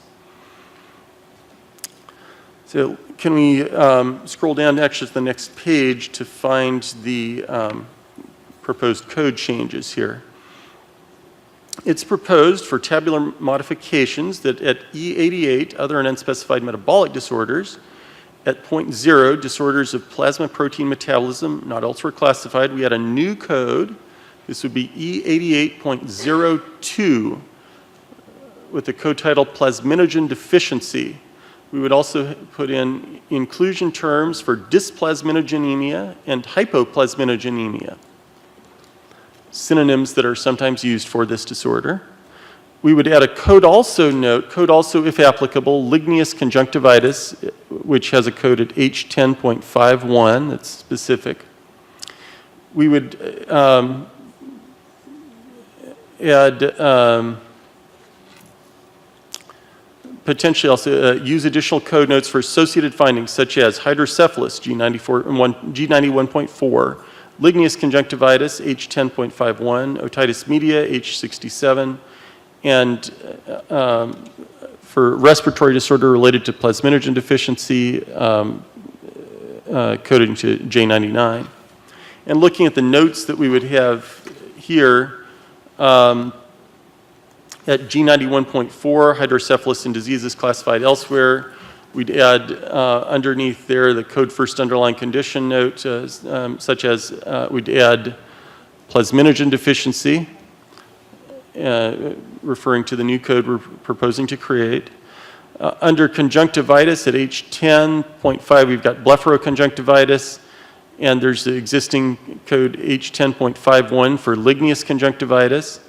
We would add a note to code also underlying condition if known, such as plasminogen deficiency. At H67, otitis media and diseases classified elsewhere, we would add to the code first note there for the underlying disease, we'd add plasminogen deficiency there also. At J99, respiratory disorders and diseases classified elsewhere, there's a code first note there, and we'd add the plasminogen deficiency to that also. So that covers all of the proposed changes for the new code and additional notes. Any comments or questions about these?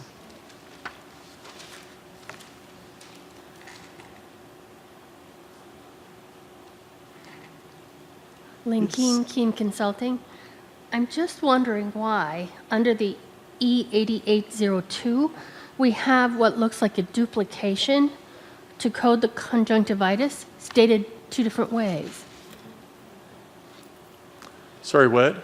It's there twice, but oh, it is, stated yes. differently. It should,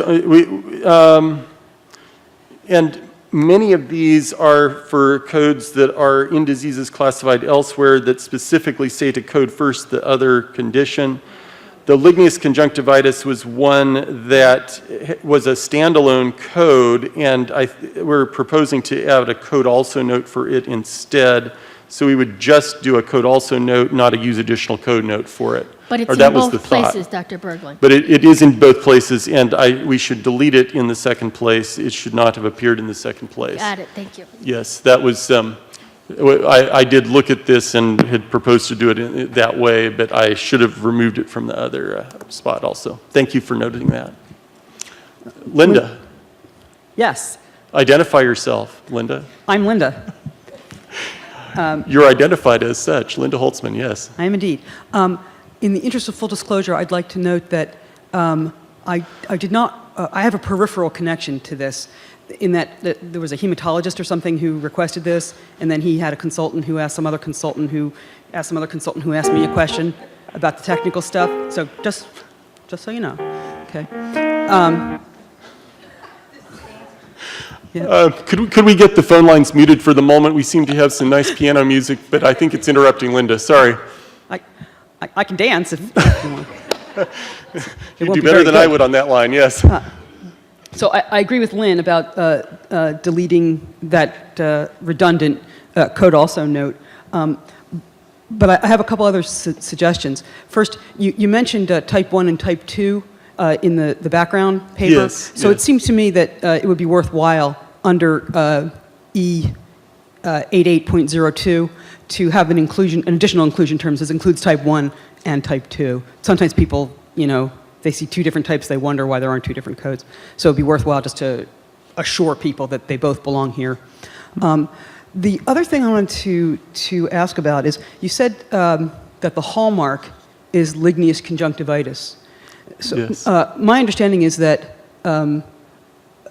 that ligneous conjunctivitis is caused by this, by plasminogen deficiency, and that's all it's caused Generally. by. And I am not absolutely certain whether that's all it's caused by, but at least most of the time that's what it's caused by, definitely.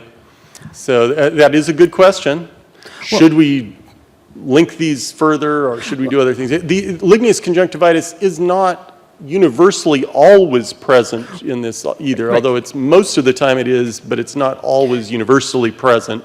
That's And my so understanding it's- as well, yeah, that, yeah, that if you exactly. have ligneous conjunctivitis, it's always caused by it's plasminogen most likely deficiency. caused by this. Right, but but plasminogen you might deficiency... have this without Right. having Plasminogen the deficiency ligneous typically conjunctivitis. causes ligneous Yeah. conjunctivitis, but in a certain percent of And cases it has... It's possible you you don't see could have a ligneous. ligneous conjunctivitis caused by something other than this, but I am not familiar with never that heard for of that. certain. But I think that would be very unusual. Right. So where I'm going with all this, and I am going somewhere, is we already have a code for ligneous conjunctivitis. It's the H... Yes. 10.51. So Right. I just wanted to comment that it seems to me if we have a code for the manifestation, then surely we need a code for the underlying condition as well. I mean, It seems like a good thing. Yeah, That's- it seems silly to have a Yes. code for the manifestation without having a code for what's causing it. So I think it's a good idea to have the E88.02, and I like the code first notes on the other manifestations as well. Yeah, okay.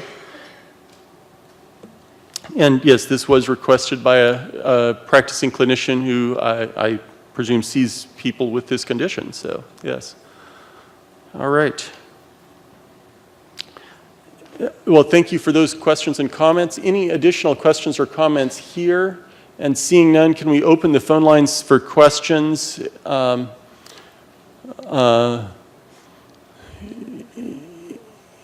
Any questions from the phone lines? All lines are now unmuted.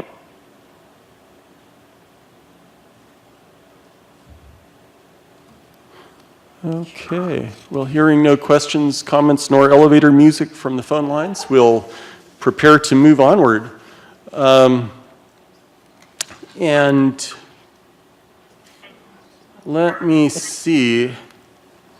I believe we were going to move to some additional topics next, and Cheryl Bullock will be covering some additional topics here coming up next.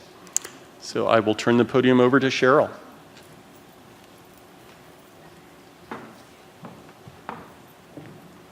Good morning. Good morning. Thank you. Okay, I have two proposals that that is being represented. These are two proposals that were at the request of the Patient Assessment and Outcome Committee of the American Association of Surgery of Trauma. So again, these are two representations. The first one can be found on page 11 on our topic package, and it's the abscess of anal and rectal regions. Most experts categorize abscesses of the anal and rectal regions according to the anatomical location: perianal, ischorectal, intrasphincteric, and supralevator. Of course, the perianal abscess are the most common, and the supralevator is located deep inside the levator muscle in the true pelvis. All of this is significant because, according to this organization, the atomic details determine the appropriate the appropriate treatment and accurate prostication. These proposals to create new codes was presented at the September 2015 and October 2016 CNM meeting.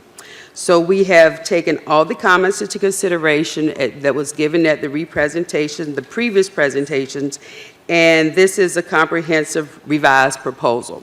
And hopefully this has addressed all of the concerns that was brought up previously.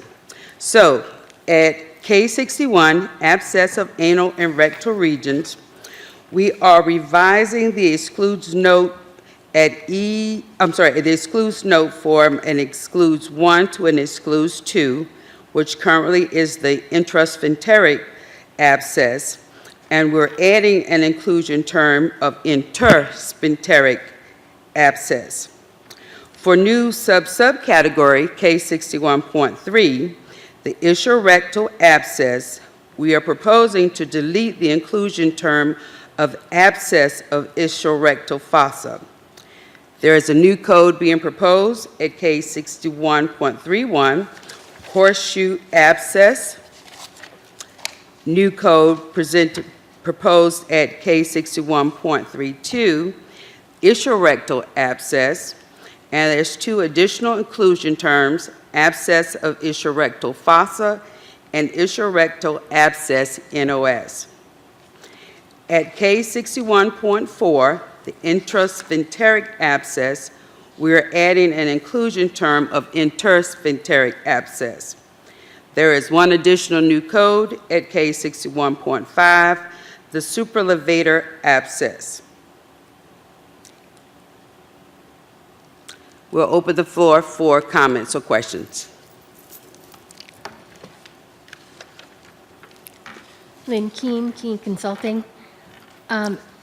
I'm thinking that we forgot the unspecified along with K61.3 because it has the exact same title as K6132, and in EHR searches, that's going to be a problem. Thank you.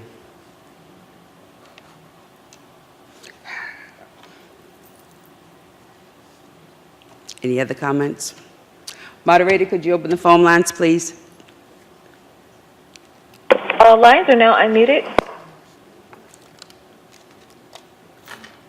Do we have any comments from the phone lines? Not hearing any, we'll move on to the next topic. The next proposal is the infection following a procedure found on page 48 of the topic package.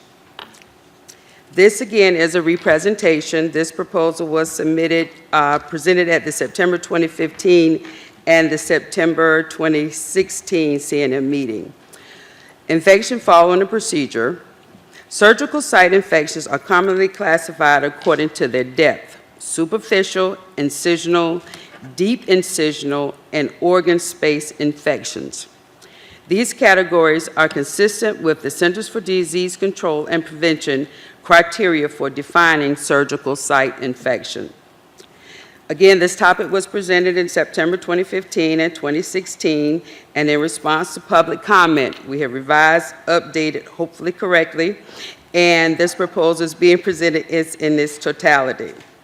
So, at T81, complications of procedures not elsewhere classified, at code T81.4, infection following procedure, all the inclusion terms will be deleted at this that were falling under this code. So we're expanding for the T81.4, and I'll get to those revised proposed codes. So there is a revision at the excludes note that is a 2. We're changing that to an excludes 1. The additional new codes being proposed are T81.40, infection following the procedure unspecified, T81.41, infection following the procedure superficial incisional surgical site, with inclusion term of subcutaneous abscess following the procedure, and an additional inclusion term of stitch abscess following the procedure.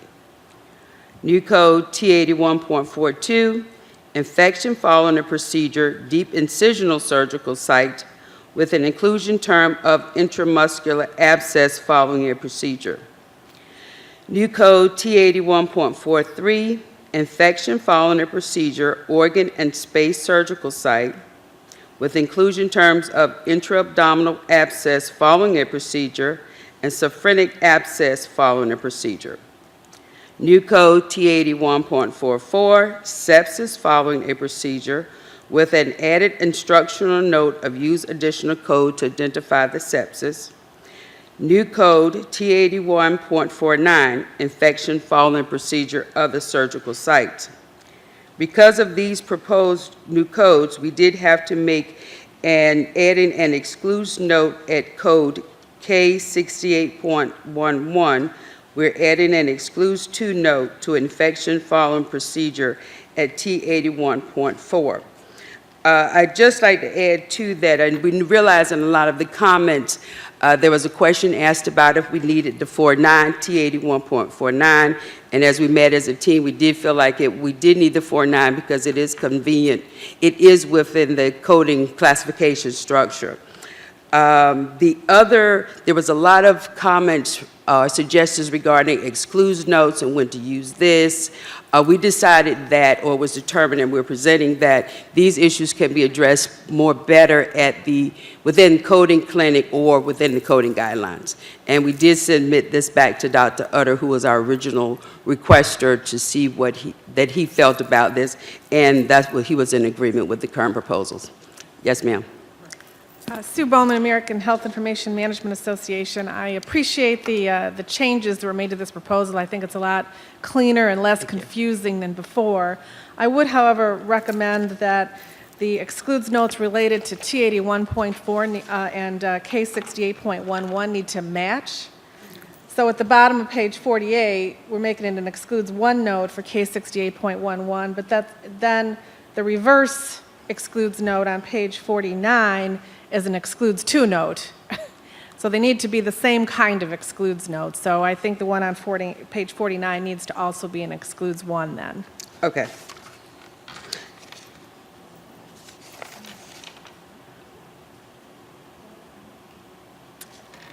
Jean Yoder, contractor to the Defense Health Agency. I just want to say thank you very much for doing this, because in the future when we go back and we do our retrospective studies on what surgeries we want to keep in-house and which ones we don't and all that other stuff, this is really helpful, because right now these post-operative infections, it's a blunt cut, and so this is much better for us. Thank you. Thank you. Yes, ma'am.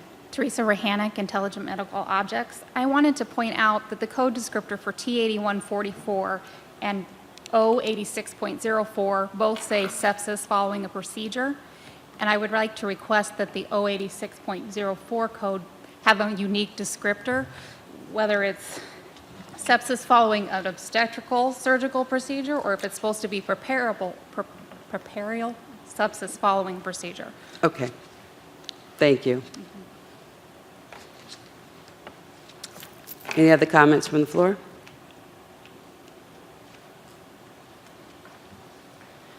Lynn Keene, Keene Consulting.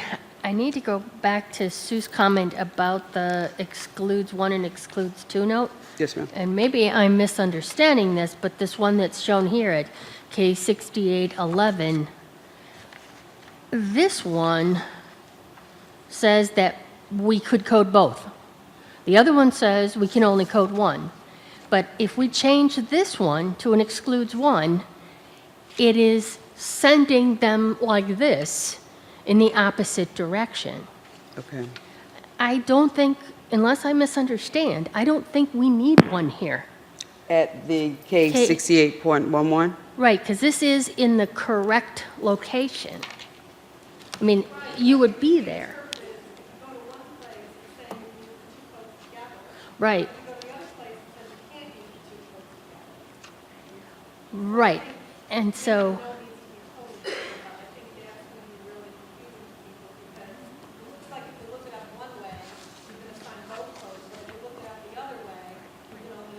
One. right, and so Mike, please. my, the one that is actually at the subcategory level that is now going to be an excludes one, that makes total sense. Okay. It says go over to K6811, and so if you're already at K6811, I don't think you need another note. They Right. just need to be the same, is what I'm understanding, Well, correct? but we're thinking, now Sue's talking too, I think that we don't need an excludes note here at all at K6811. Okay. Because you're already in the right place and don't need to be sent somewhere else. Okay, thank you. Sure. We'll keep looking. We'll definitely make sure we get the clarification. Thanks a lot. Moderator, can you open the phone lines, please? All lines are open. Are there any questions or comments from the phone lines? Not hearing any, I will turn the podium over to Shannon McConnell-Lamptey for additional proposals.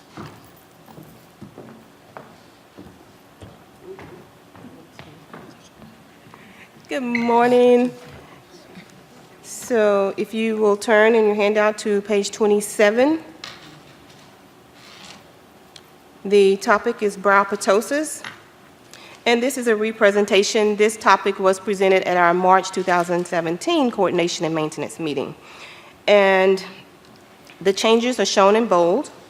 The American Academy of Ophthalmology is still proposing these tabular changes. If you recall, the physician who did the presentation, as he was flying in from Florida, realized, oh, we really should have added laterality to these codes. So this is that representation, and you will see the additional codes listed at the subcategory H57.81 for brow ptosis, those new codes capturing the laterality. And also a new code H57.89, other specified disorders of eye and adnexia. Are there any comments or questions here in the room? Hearing none. Moderator, could you please open the lines? All lines are unmuted.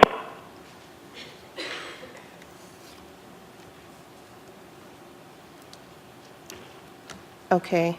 Any questions online?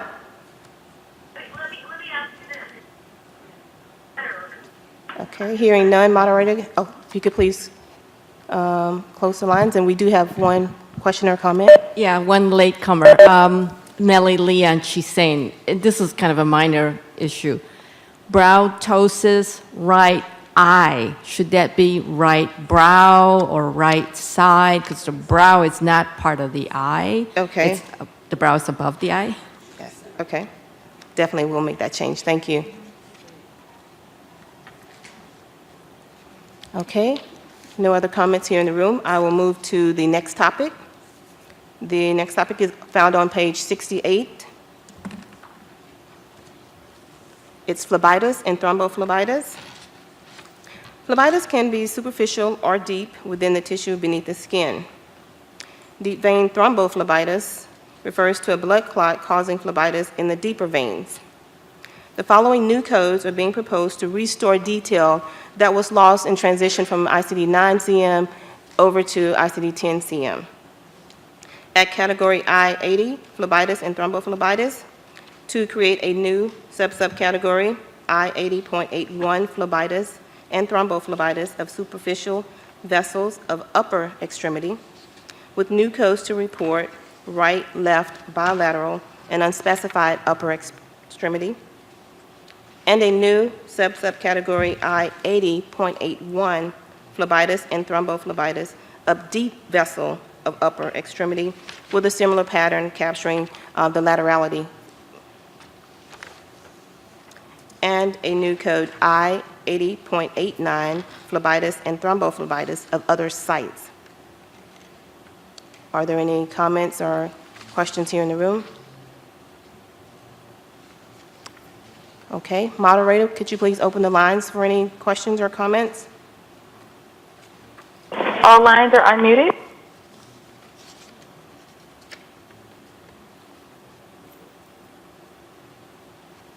Any questions or comments online? Okay, hearing none. I think at this time, there's one more comment or question here in the room. I was just looking at the tabular. It looks like you have room to make upper extremity its own subcategory at I-80.4, which may be better than putting upper extremity into the I-80.81. So you could use. You faded out at the end. I heard you up until point 4. Yeah, you have room. Since you're grabbing all the upper extremities, maybe you should use I-80.4, I-80.5, continuing, and then keep I-80.8 for other sites, because you're capturing 81 as upper, superficial, 82 is deep upper. Okay, thank you. And we do have a presentation that I believe will be coming up tomorrow that will also address some of these areas. And as was just stated, those sections, the point 4, point 5, point 8. So hopefully, again, tomorrow we can come back to this and kind of make sure that they align. Okay. Any other comments or questions here in the room? Okay, I believe at this time, are we doing addenda? Tracy's? Okay. I'm going to turn the podium over to Tracy Ramirez for the addenda, and she'll be presenting the addenda.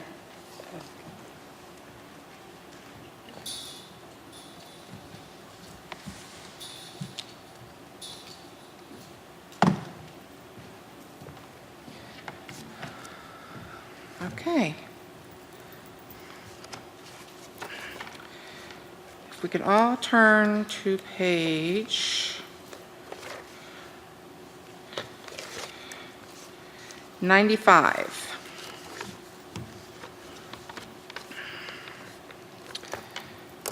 Let's see. At B39, histoplasmosis, we are doing a correction of retinitis for the use additional code note. At code B51, the excludes one note, we're making a correction. At the Plasmodium vivax, we're correcting the word vivax. At D47, we are correcting the code in the excludes note for congenital cutaneous mastocytosis from Q82.2- to Q82.2. At E67, other hyperlimitation, we're revising the word hypokeratonemia. It was misspelled. At E85, amyloidosis, we are correcting the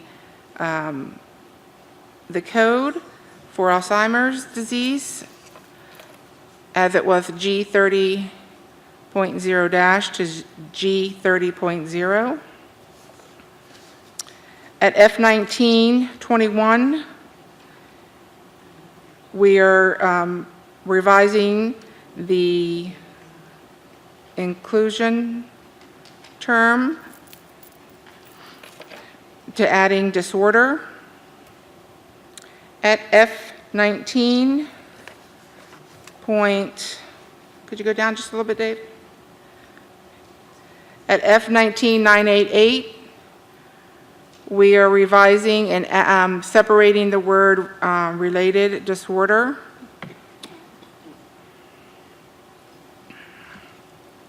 At G24, we are removing the repeated word for code.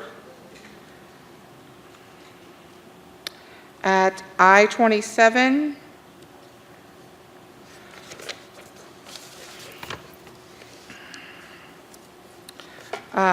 point 29, we are revising the inclusion term The codes for hypertensive chronic kidney disease with end-stage renal disease, it should be I-13.11 instead of I-1211. At the category of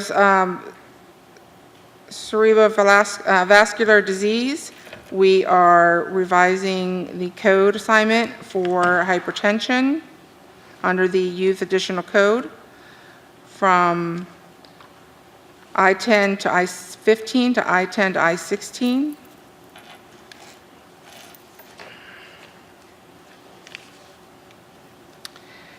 At code I-63219, we are correcting the word, taking it from arteries to artery, as well as I-63239, the same thing.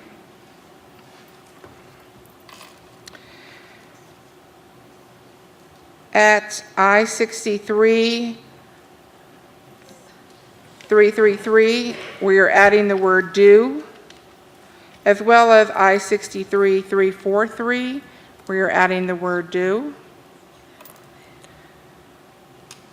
At I-44.1, we are deleting the repeated word. At the excludes to note for I-72, we are correcting the misspelled words of congenital and adding pre-cerebral. At I-77.6, we are deleting the period after the number 5.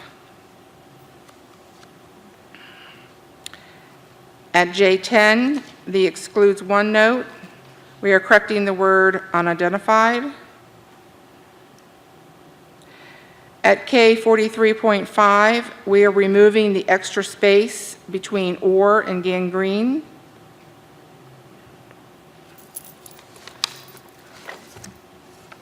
Could you go up some, David? Oh, I jumped to the next page. Okay. At K52.51, excuse me, K52.21, we are adding the term FPIES.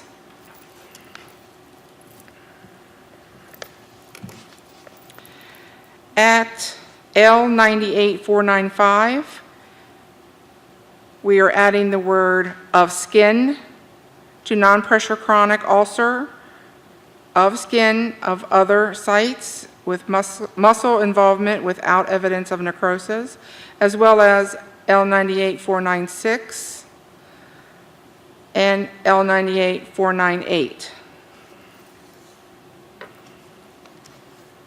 At chapter 13, in the where it lists the chapter blocks, we realized that we were missing M04, autoinflammatory syndromes, as well as M97, periprosthetic fracture around internal prosthetic joint. Could you go down, David? Sorry, yes.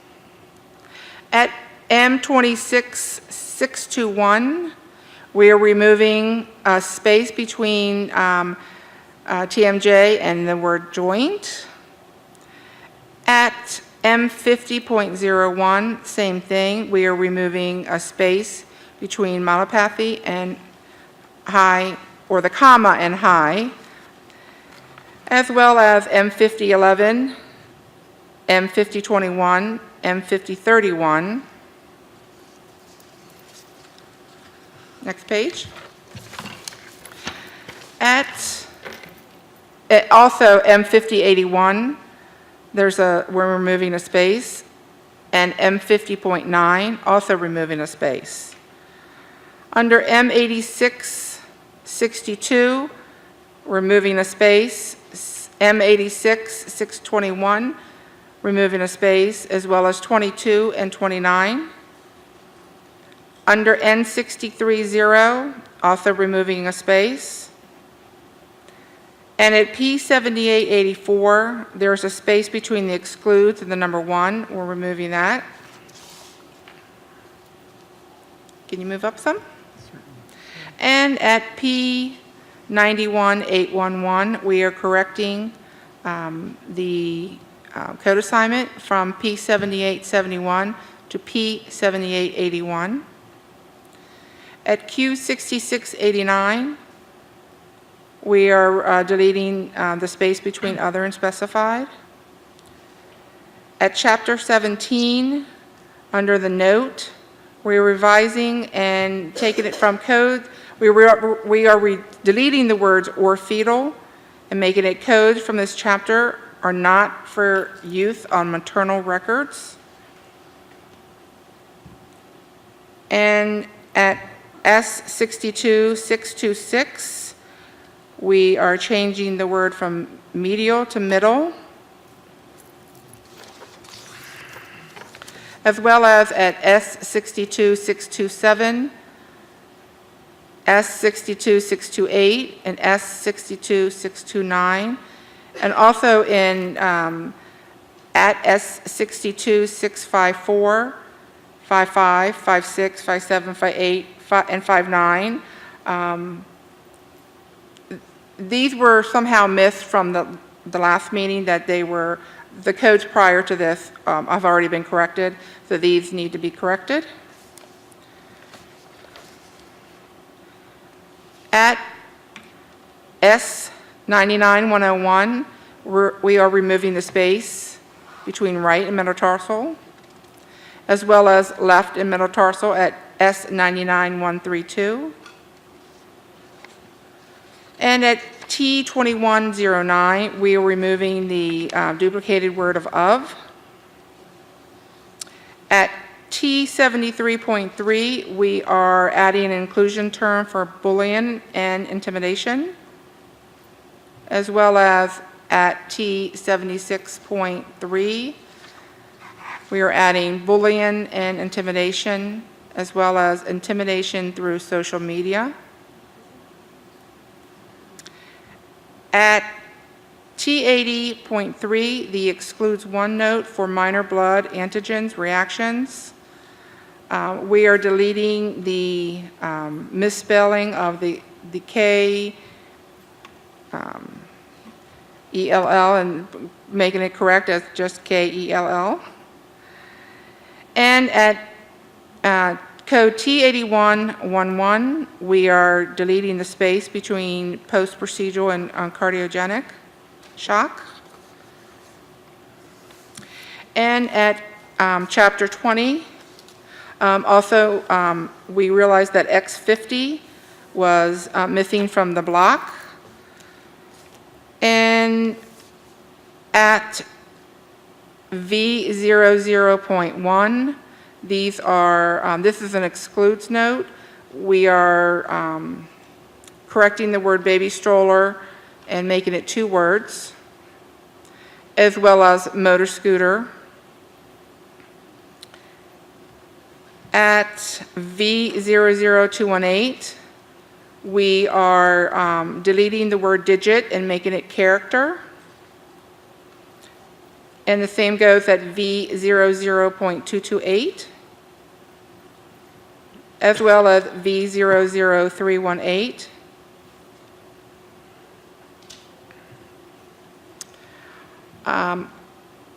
Also at V, as well as V00328.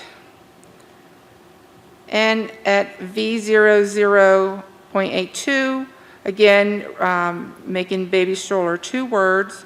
And there are other instances in the tabular where this exists. We're only showing a few here, but I think there's 24 in total. We will make the correction with all of them. And at code V00898, we're also taking out the word digit and putting character. And at X37.9, we realized it was the wrong code assignment, so we are correcting the code assignment there, as well as under the excludes note, as well as under X38 flood, and also correcting the code assignment for the excludes one note for tidal wave caused by storm, should be X37.42. We are correcting at X39.0 the excludes one note for naturally occurring radiation, correcting the spelling. And under medical devices associated with adverse incidents in diagnostic and therapeutic use, we are deleting this excludes two note because it doesn't need to be there, because this is actually the same as what it says under the medical device associated with adverse incidents. Thank you, Nellie, for pointing that out to us. And at code Y9200, we are deleting a space after the as and the. And at Y93.23, again, we are actually combining the two words of snowboarding and making it one word. And at chapter 21, here's another block that was missing, Z19, hormone sensitive malignancy status. At the excludes one note for Z03, we are correcting the code assignment for encounter for observation and evaluation of newborn for suspected diseases of conditions ruled out. It should be Z05 dash. And at Z18.2, we are correcting the misspelled word. I'm not even going to try to say.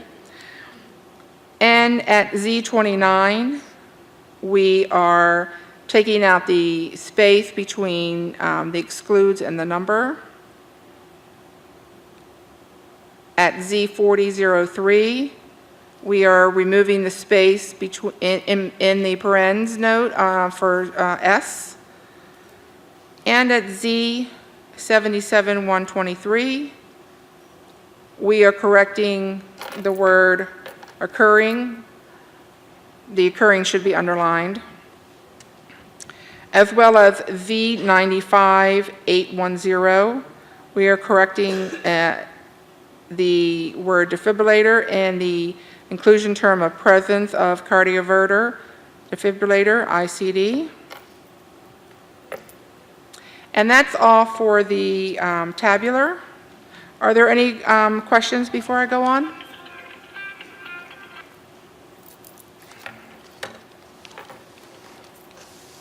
Teresa Rahanick, Intelligent Medical Objects. Just a small note at T74.3. The includes note I thought should match what we have under T76.3, where you have an includes note for intimidation through social media.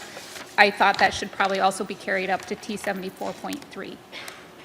And Okay. also at the codes, characters misspelled a couple of times, just FYI. Down at V00318 and V00328. Thank you. Okay, great. Thank you so much. Please make sure you put that in writing. Any other questions? Moderator, could you open the phone lines? All lines are unmuted. This is Dr. Erica Reamer. Can you hear me? Yes. Awesome. So I have two comments. E85 amyloidosis, for the excludes two, you took away the dash. I'm curious as to why, because Alzheimer's disease seems to have multiple entries. And also, in Chapter 17, congenital malformations, you took out or fetal, which makes sense, but it says codes from this chapter are not for use on maternal records. What happens if the mother actually has trisomy 21? So it seems like maybe the note should say not for use on maternal records unless the condition is affecting the mother. Okay.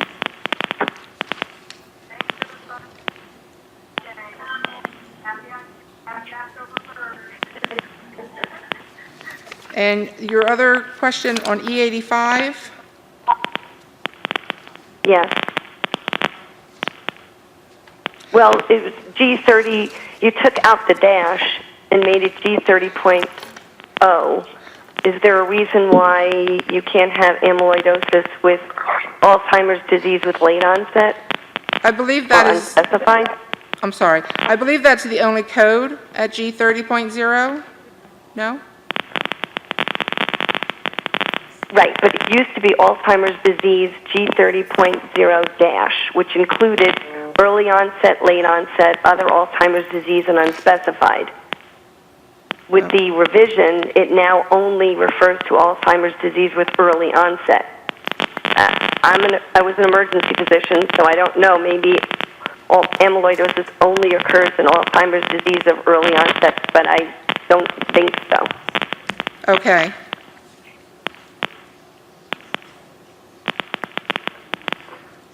Are there any other questions? Okay, if not, we'll go to the index addenda, which is on page 103.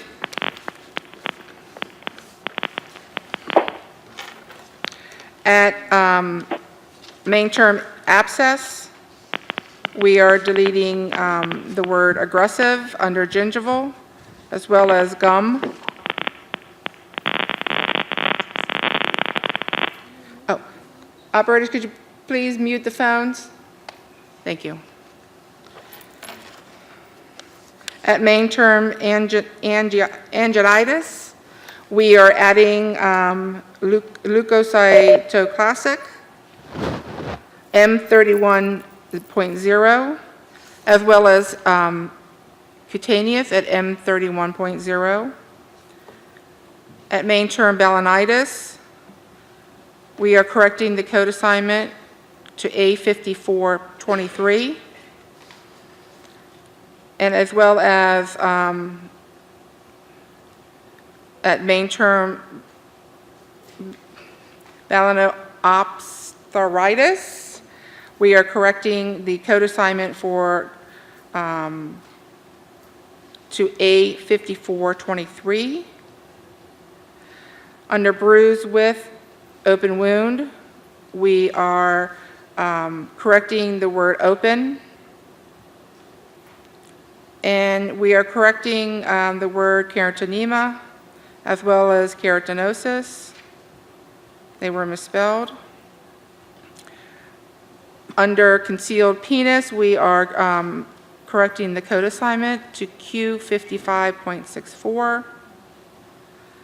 And we are deleting under dislocation of thumb, interphalangeal joint, the words distal joint as well as proximal joint, as they don't exist. And under disease, we are adding the word autoinflammatory, M04.9, as well as NOD2 associated, M048, as well as specified type NEC, M04.8. Under dissection, we are correcting the misspelled words. Under pre-cerebral and congenital. Under dystonia, we are adding a subterm for cervical for G24.3. Under enteritis, we are adding allergic with, we are adding a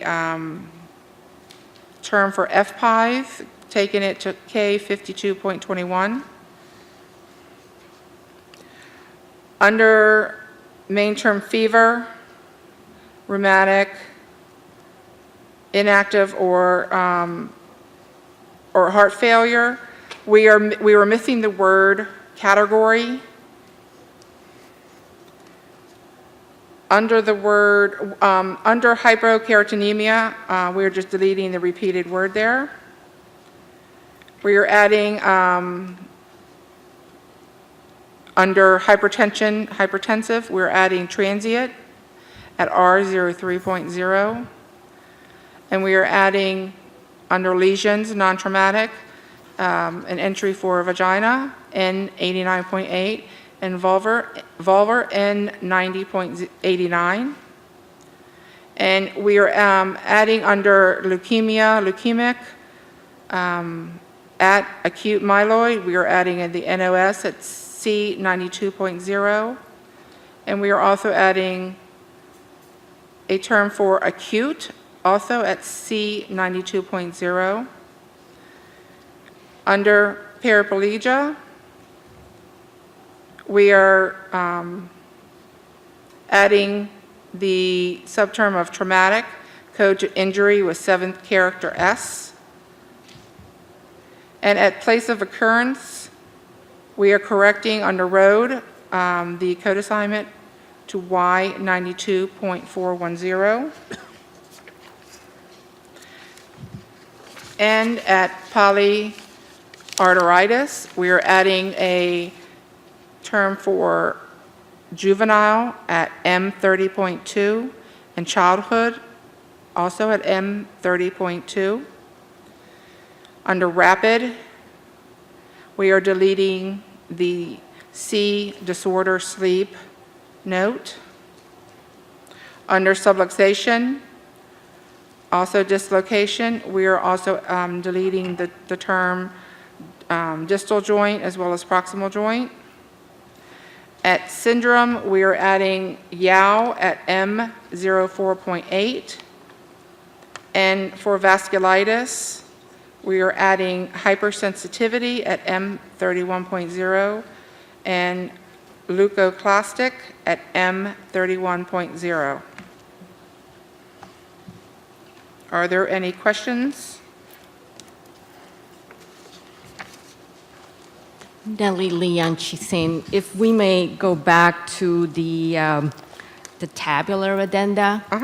Okay, because I think I got what Dr. Reamer was trying to say, and sorry, didn't catch it right away. Under E85, amyloidosis, the excludes 2 note, and I remember this from the presentation at the time that the amyloidosis codes were revised, that it was not limited to early onset Alzheimer's. It was any type of Alzheimer's, because I remember I was the one that asked that question whether it should be an excludes 1 or 2. So I think what you wanted to do or should do is instead of saying that the excludes 2 is only G30.0, it really should be G30 point dash. So what you have is an extra 0, because what you want is that there is no G0.0, and another character. So it's really the whole category for Alzheimer's disease. Okay, great. Yeah, thanks. Thank you for clarifying that. Are there any other questions from either the tabular or the index agenda? Operator, could you open the phone lines? All lines are unmuted.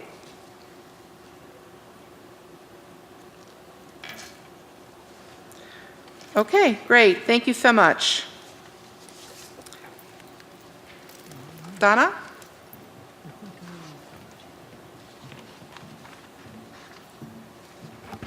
Okay, trying to squeeze proposals in before lunch. Would like to call David Berglund back to the podium, who will address our next issue, which is ecstasy poisoning. David?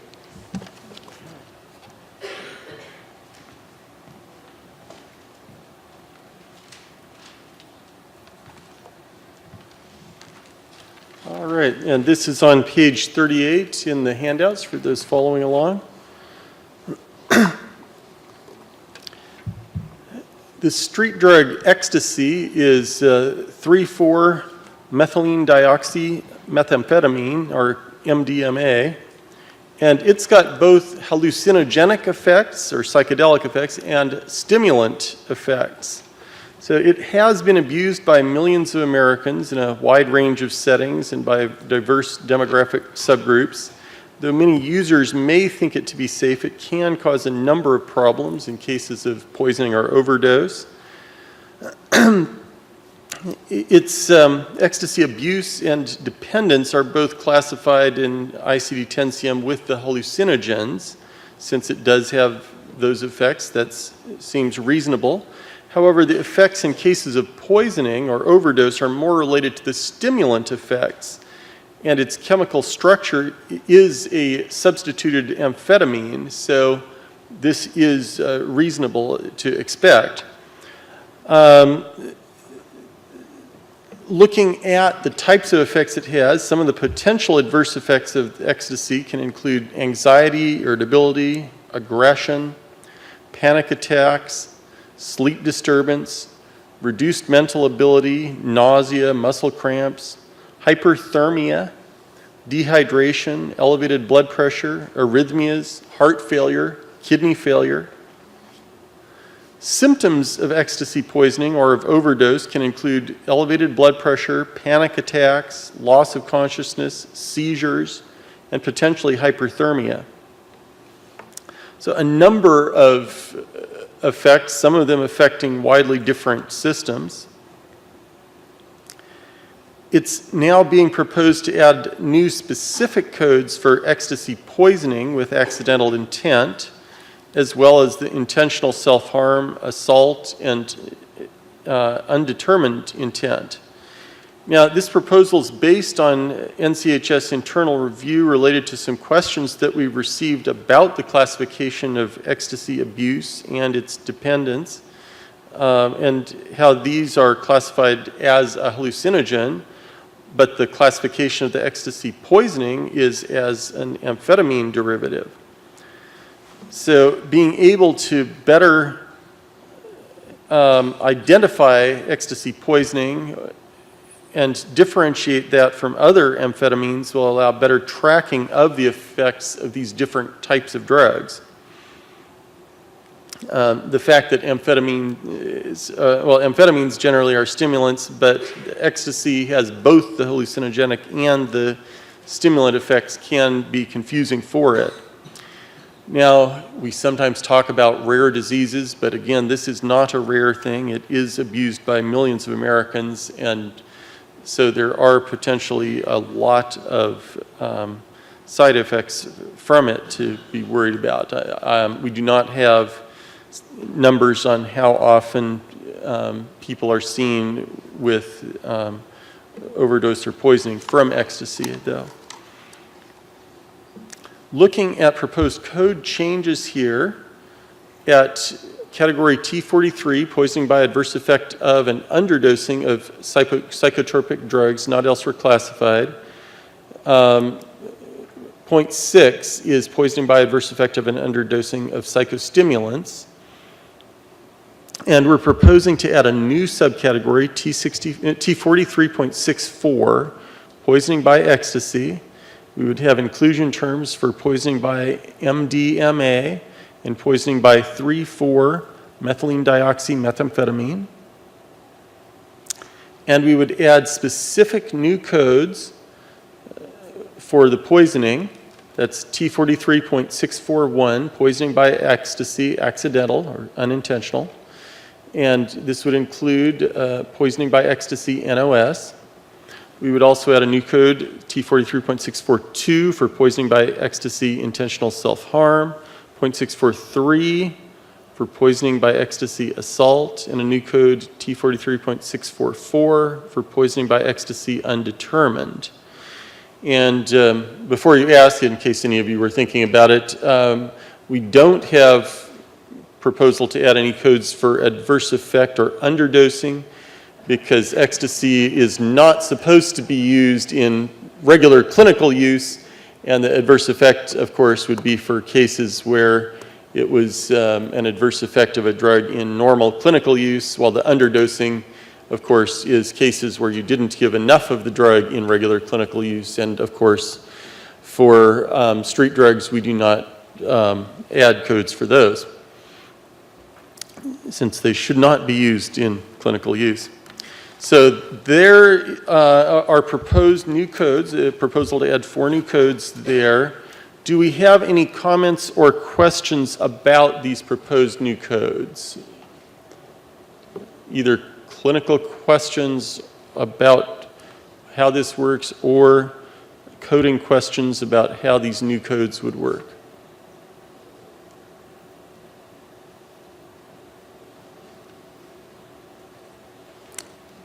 All right. Seeing none from the audience, can we open the phone lines for questions from the people who are listening on the phone? All lines are unmuted. This is Dr. Erica Reamer. I'm supportive of this addition, and I presume that the drug table will be changed to reflect it. Yes.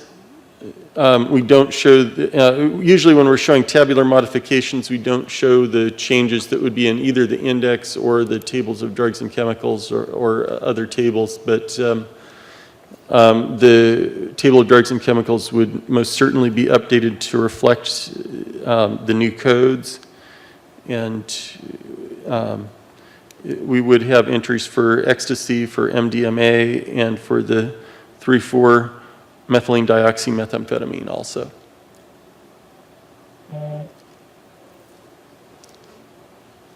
Thank you, Dr. Reamer. Do we have any other comments or questions? All right, seeing none at this time, I think I will need to turn the podium back to Donna, and we will see where we're at right now.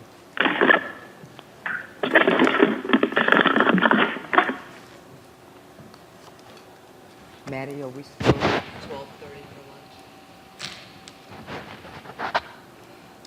Okay, if you will turn to page 74 in your topic package. We're going to keep trying to squeeze things in.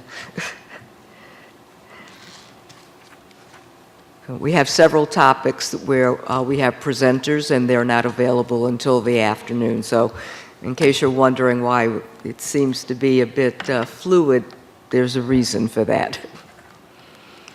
Okay, so we have a proposal from AHRQ, the Agency for Healthcare Quality and Research. They are proposing the addition of codes for pressure ulcer of mucosal membranes. The background information is here for you, so I won't read it.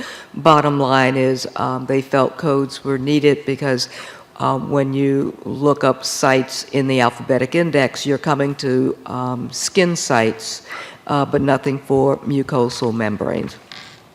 So they are proposing a new subcategory, L8982, pressure ulcer of mucosal membrane, and then specific codes for nasal mucosa, oral, which would include of the gum and of the lip, L89823 for GI mucosal membrane, to also include rectum and anal mucosa, L8924, urethral 0.825 vaginal and vulvar mucosal membrane, and 829 pressure also of other and unspecified mucosal membrane.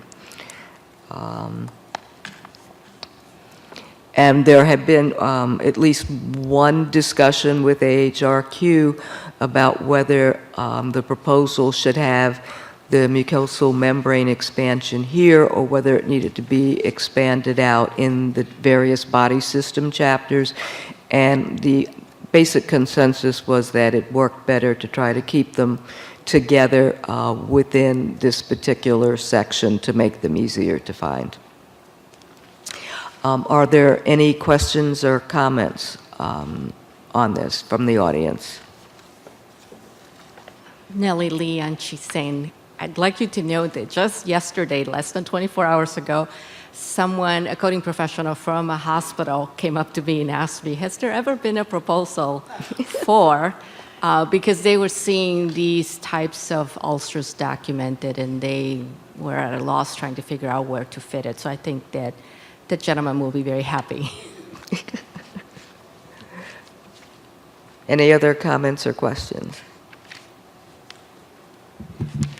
I want to thank you for the comment you made that you were speaking with the folks at AHRQ and you went back and forth on whether these codes should be in the different body sites or here under pressure ulcer. I appreciate knowing that, that discussion took place. My only comment would be, do we need exclusion notes under these other ulcer sites? Linda, repeat that. Do we need a what? Exclusion notes. Okay. Because if I look up ulcer of lip, I'm going to get to K13.0, and I think I need to be redirected, if it's a pressure ulcer, to come here. Likewise, all the others, K62.6, K068, just think it would be worthwhile, because you do tend to go to the body sites for those ulcers of the mucous membranes. So to have an exclusion note and redirect coders here if it's pressure would be useful. So basically, some of the codes that are referenced in paragraph 2, make sure that those are excluded from these new codes. Okay. Thank you, Linda. Any other questions from the audience here? Moderator, could you open the phone lines for questions or comments, please? All lines are now unmuted.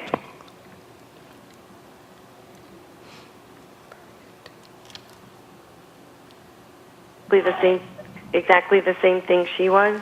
Anyways, and very limited 10 hours too. So, my first task is to put together a template. Hi, this is Dr. Reamer. Can you hear me? And now we can hear you, Dr. Reamer. I'm sorry. I heard some feedback and I wasn't sure whether someone else was talking. I had exactly the same thought that Linda had, and I don't know whether you need to also include and excludes abscess ulcer as well, because somebody might just go to that instead of oral mucosa and end up in the wrong place. So I would also put one there that if the ulcer is due to pressure, that you refer back to the L89. My crazy. Okay, thank you, Dr. Reamer. Dr. Reamer, could you please make sure you put that in writing to us? You're breaking up a bit. I am. You're breaking up a bit. We just want to make sure that we're getting your comment in. Sure, thank you. Okay, and so we want to use a lot of the same things to make them look like. So I'm using the IPEP template to create a sample. Okay. Moderator, someone is attempting to share information with us, but we're not understanding them at all. So I would ask that person, please put your comments in writing to us. Talking. Thank you. Any other comments? Okay. So we actually have some good news, as opposed to us trying to figure out what else we can possibly present before 12:30. Maddie has just shared with us that we can actually go to lunch at 12 o'clock. So with that, we'll come back at 1 o'clock. And please enjoy your lunch and be prepared for a full afternoon. Thank you.